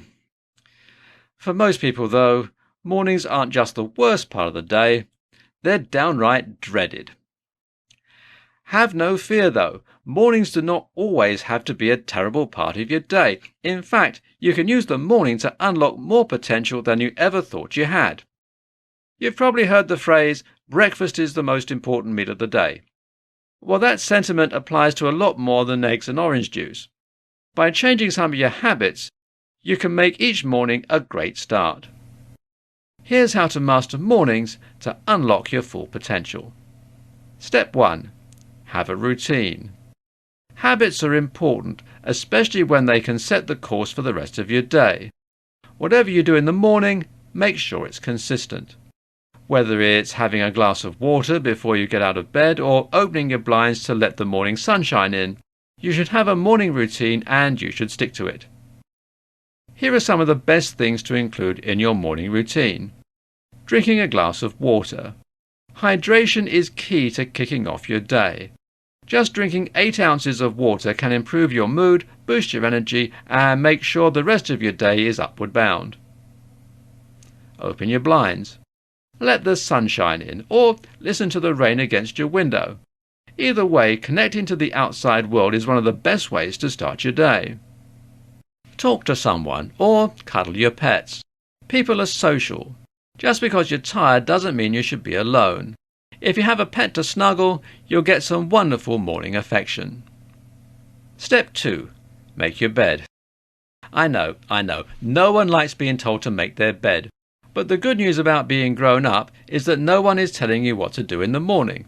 But countless studies have shown that making your bed results in greater discipline, better mood, and increased productivity. Plus, think of your future self. Coming home to a nice, neat bed will help you switch into relaxation mode. No more work, only decorative throw pillows. Step 3. Work out or go outside.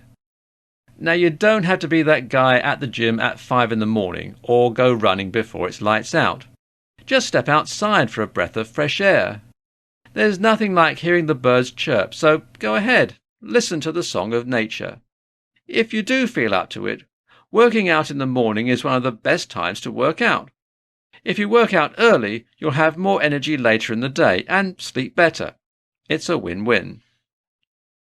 Step 4. Eat breakfast. Yep, here it is, the one step you've all been waiting for. Food is fuel, and you need to fuel up for a great day. Start your day off with a balanced meal and reap the benefits. These are some of the best things to include in your breakfast. Whole grains, fruit, 1 leafy green, protein. 5. Write down your goals. Your day is in your hands now. Make sure you know what you're going to do with it. Journaling can be as simple as writing down that you need to get groceries. It can also be as complex as a 12-step program for getting that big promotion. Either way, set your intentions. Mornings don't have to be miserable. Use these steps to master mornings and unlock your full potential. Top 5 apps to help you unlock your full potential. In today's world, it's a safe bet that everyone has a phone. We carry around a world of knowledge in our pockets. The sad thing is, most of us just use these amazing devices for things like games, streaming music, and online shopping. But there are so many incredible things that phones allow us to do. You can use technology to better yourself, instead of scrolling mindlessly on apps like Instagram. By just using a few different apps, you can unlock your true potential. There's so much help available to us right now, and this is the first step to tapping into it. Downloading an app onto your phone is one of the easiest things to do, plus all of the apps on this list are free. These are the top 5 apps to unlock your full potential. 1. Your calendar app. Your calendar app is the first step in unlocking your full potential. You might not even realize how much your calendar app can do. Your calendar app can be used for so much more than writing down birthdays. Did you know that the calendar app on your phone can sync up with other people's calendars? You can set up meetings with your calendar app and automatically sync them with the rest of the office. You can make different calendars for different parts of your life and get specific reminders for different types of events. You can even attach notes, documents, or any other file you need to an event. Taking advantage of your calendar app is the first step to unlocking your full potential. 2. Loop Habit Tracker. Loop is an incredible app that helps you keep track of your habits. You can log your daily habits, and Loop makes a special plan for you to help develop good habits. It can also help you kick habits that you want to get rid of. Loop uses a special formula to calculate the strength of your habits. With built-in reminders, timers, and habit streaks, the Loop app is a must-have for unlocking your full potential. 3. Habitica. Habitica is perfect for anyone who still wants to be a magical video game character. The Habitica app is designed like an RPG. It guides you on mystical adventures that are progressed by accomplishing daily tasks. You can make different lists of things you want to do on a daily basis, habits you want to build, or long-term projects. By doing the dishes, you can fight an evil monster. What's not to love? 4. Clockify. Clockify is a simple time-tracking application. You can get it as a browser extension on your laptop, or you can download the app through the App Store on your device. Some of the great features of Clockify are the timesheet, reports, and project timelines. You can keep track of the time you need for any kind of activity with Clockify. You'll get reports on how you spent your time so you can plan for the future. 5. Goals on Track. Goals on Track is a powerful app for your goals. With Goals on Track, you can set your own goals on your own terms. After you enter a goal, the app breaks that goal down into easy steps that you can easily achieve. There are some fun perks that make reaching the goal more fun. You can upload photos for motivation and even add your friends on the app to cheer you on. In conclusion, you don't have to make drastic changes to unlock your potential. Use these apps and you will be well on your way to unlocking your full potential. Top 10 tips for unlocking your full potential. Potential. It's a powerful word. Everyone has potential, even you. Especially you. How to reach your full potential is one of the hardest questions to answer in life. It's tricky to answer because each person is a unique individual. But there's steps everyone can take that will be helpful no matter where you are in life. Without any more jargon, here are the top 10 tips for unlocking your full potential. 1. Know what you want. No matter what you're doing, you should know why you're doing it. What do you want right now? Where do you want to be in 5 years? 10 years? What about at the end of your life? There's no right or wrong answer to any of these questions. The only wrong answer is no answer.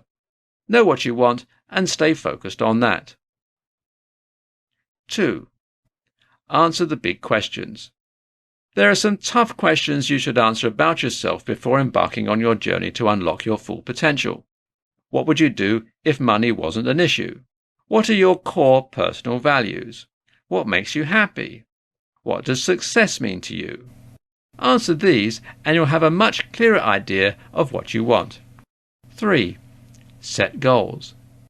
There's no point in knowing what you want if it's only an abstract idea. You should create real, tangible goals that you can reach. This will motivate you to keep working and keep you focused on what you set out to do in the first place. 4. Separate work from life. I know it can be hard not to view your job as your entire life, but the truth is, it's not. You have a life outside of work, and you should be able to leave work behind at times. Make a clear distinction between things that are professional and things that are personal. 5. Take small steps. Rome wasn't built in a day.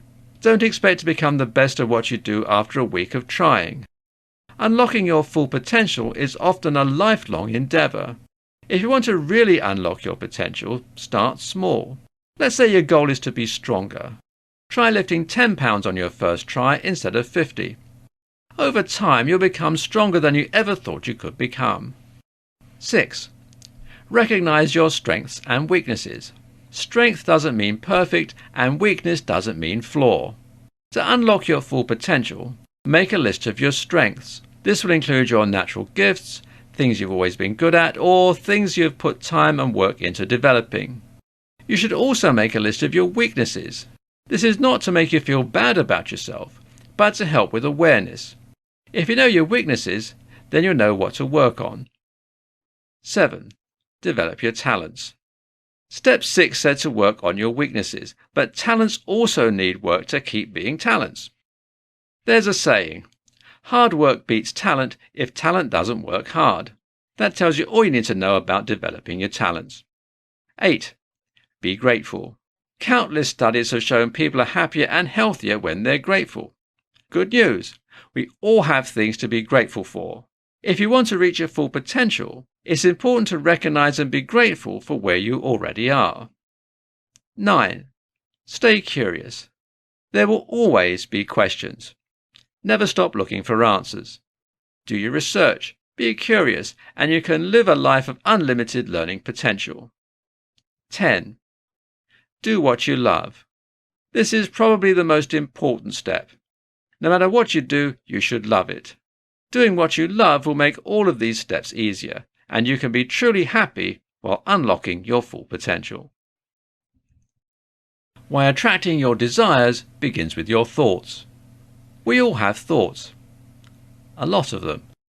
Actually, the average person has between 50 and 70,000 thoughts a day. Surely something that you do that much affects you. In fact, your thoughts are the source of everything from how you see the world to the actions you take. This means that you can change your life with just your thoughts. There are specific practices that help you get exactly what you want. Here's why attracting your desires begins with your thoughts. 1. Repetition. The more you think about something, the quicker you attract it. For instance, if you regularly think about the lack of money, you'll quickly attract poverty in your life. And if you constantly think about making mistakes, you'll make several mistakes. The repetition of a particular thought causes belief. The belief develops into a deep conviction, which then attracts what you constantly think about. You are the master of your reality, so thinking about something makes it a bigger part of you. Therefore, if you want to attract something into your life, ensure that you constantly think about it. 2. Feelings. The attraction of your desires is greatly influenced by feelings. Feelings enable you to attract what you want because they influence your actions. For instance, you'll work enthusiastically if you feel motivated. And you'll work lazily if you feel discouraged. Thoughts and feelings must go hand in hand. That means it's not enough to just think something. You have to feel it as well. If you think about attracting love, you have to feel love as well. For this reason, if you want your thoughts to attract your desires, ensure that they match your feelings. Attracting your desires won't work if you think positively while feeling sad or anxious at the same time. 3. Your ability to focus. Attracting your desires depends on the amount of things you're thinking about. Most of us never attract what we want because our thoughts waver. If you think about prosperity in one moment and think about scarcity in the next moment, you'll attract mixed results. You have to concentrate on what you want and not pay much attention to what you don't want. Putting in your 10,000 hours is worth it for attracting your desires. Concluding remarks. If you want to attract what you desire, you must continuously focus your thoughts on your desires and ensure that your thoughts and feelings are in alignment. Most people attract things they do not want because of how often they think about them. Try to think about prosperity instead of falling back into thinking of destitution. From here on out, try your very best to embrace positive thoughts and feelings to attract a good life. Oh, and there's one final thought to share. I will persist until I succeed. And I wish you every success.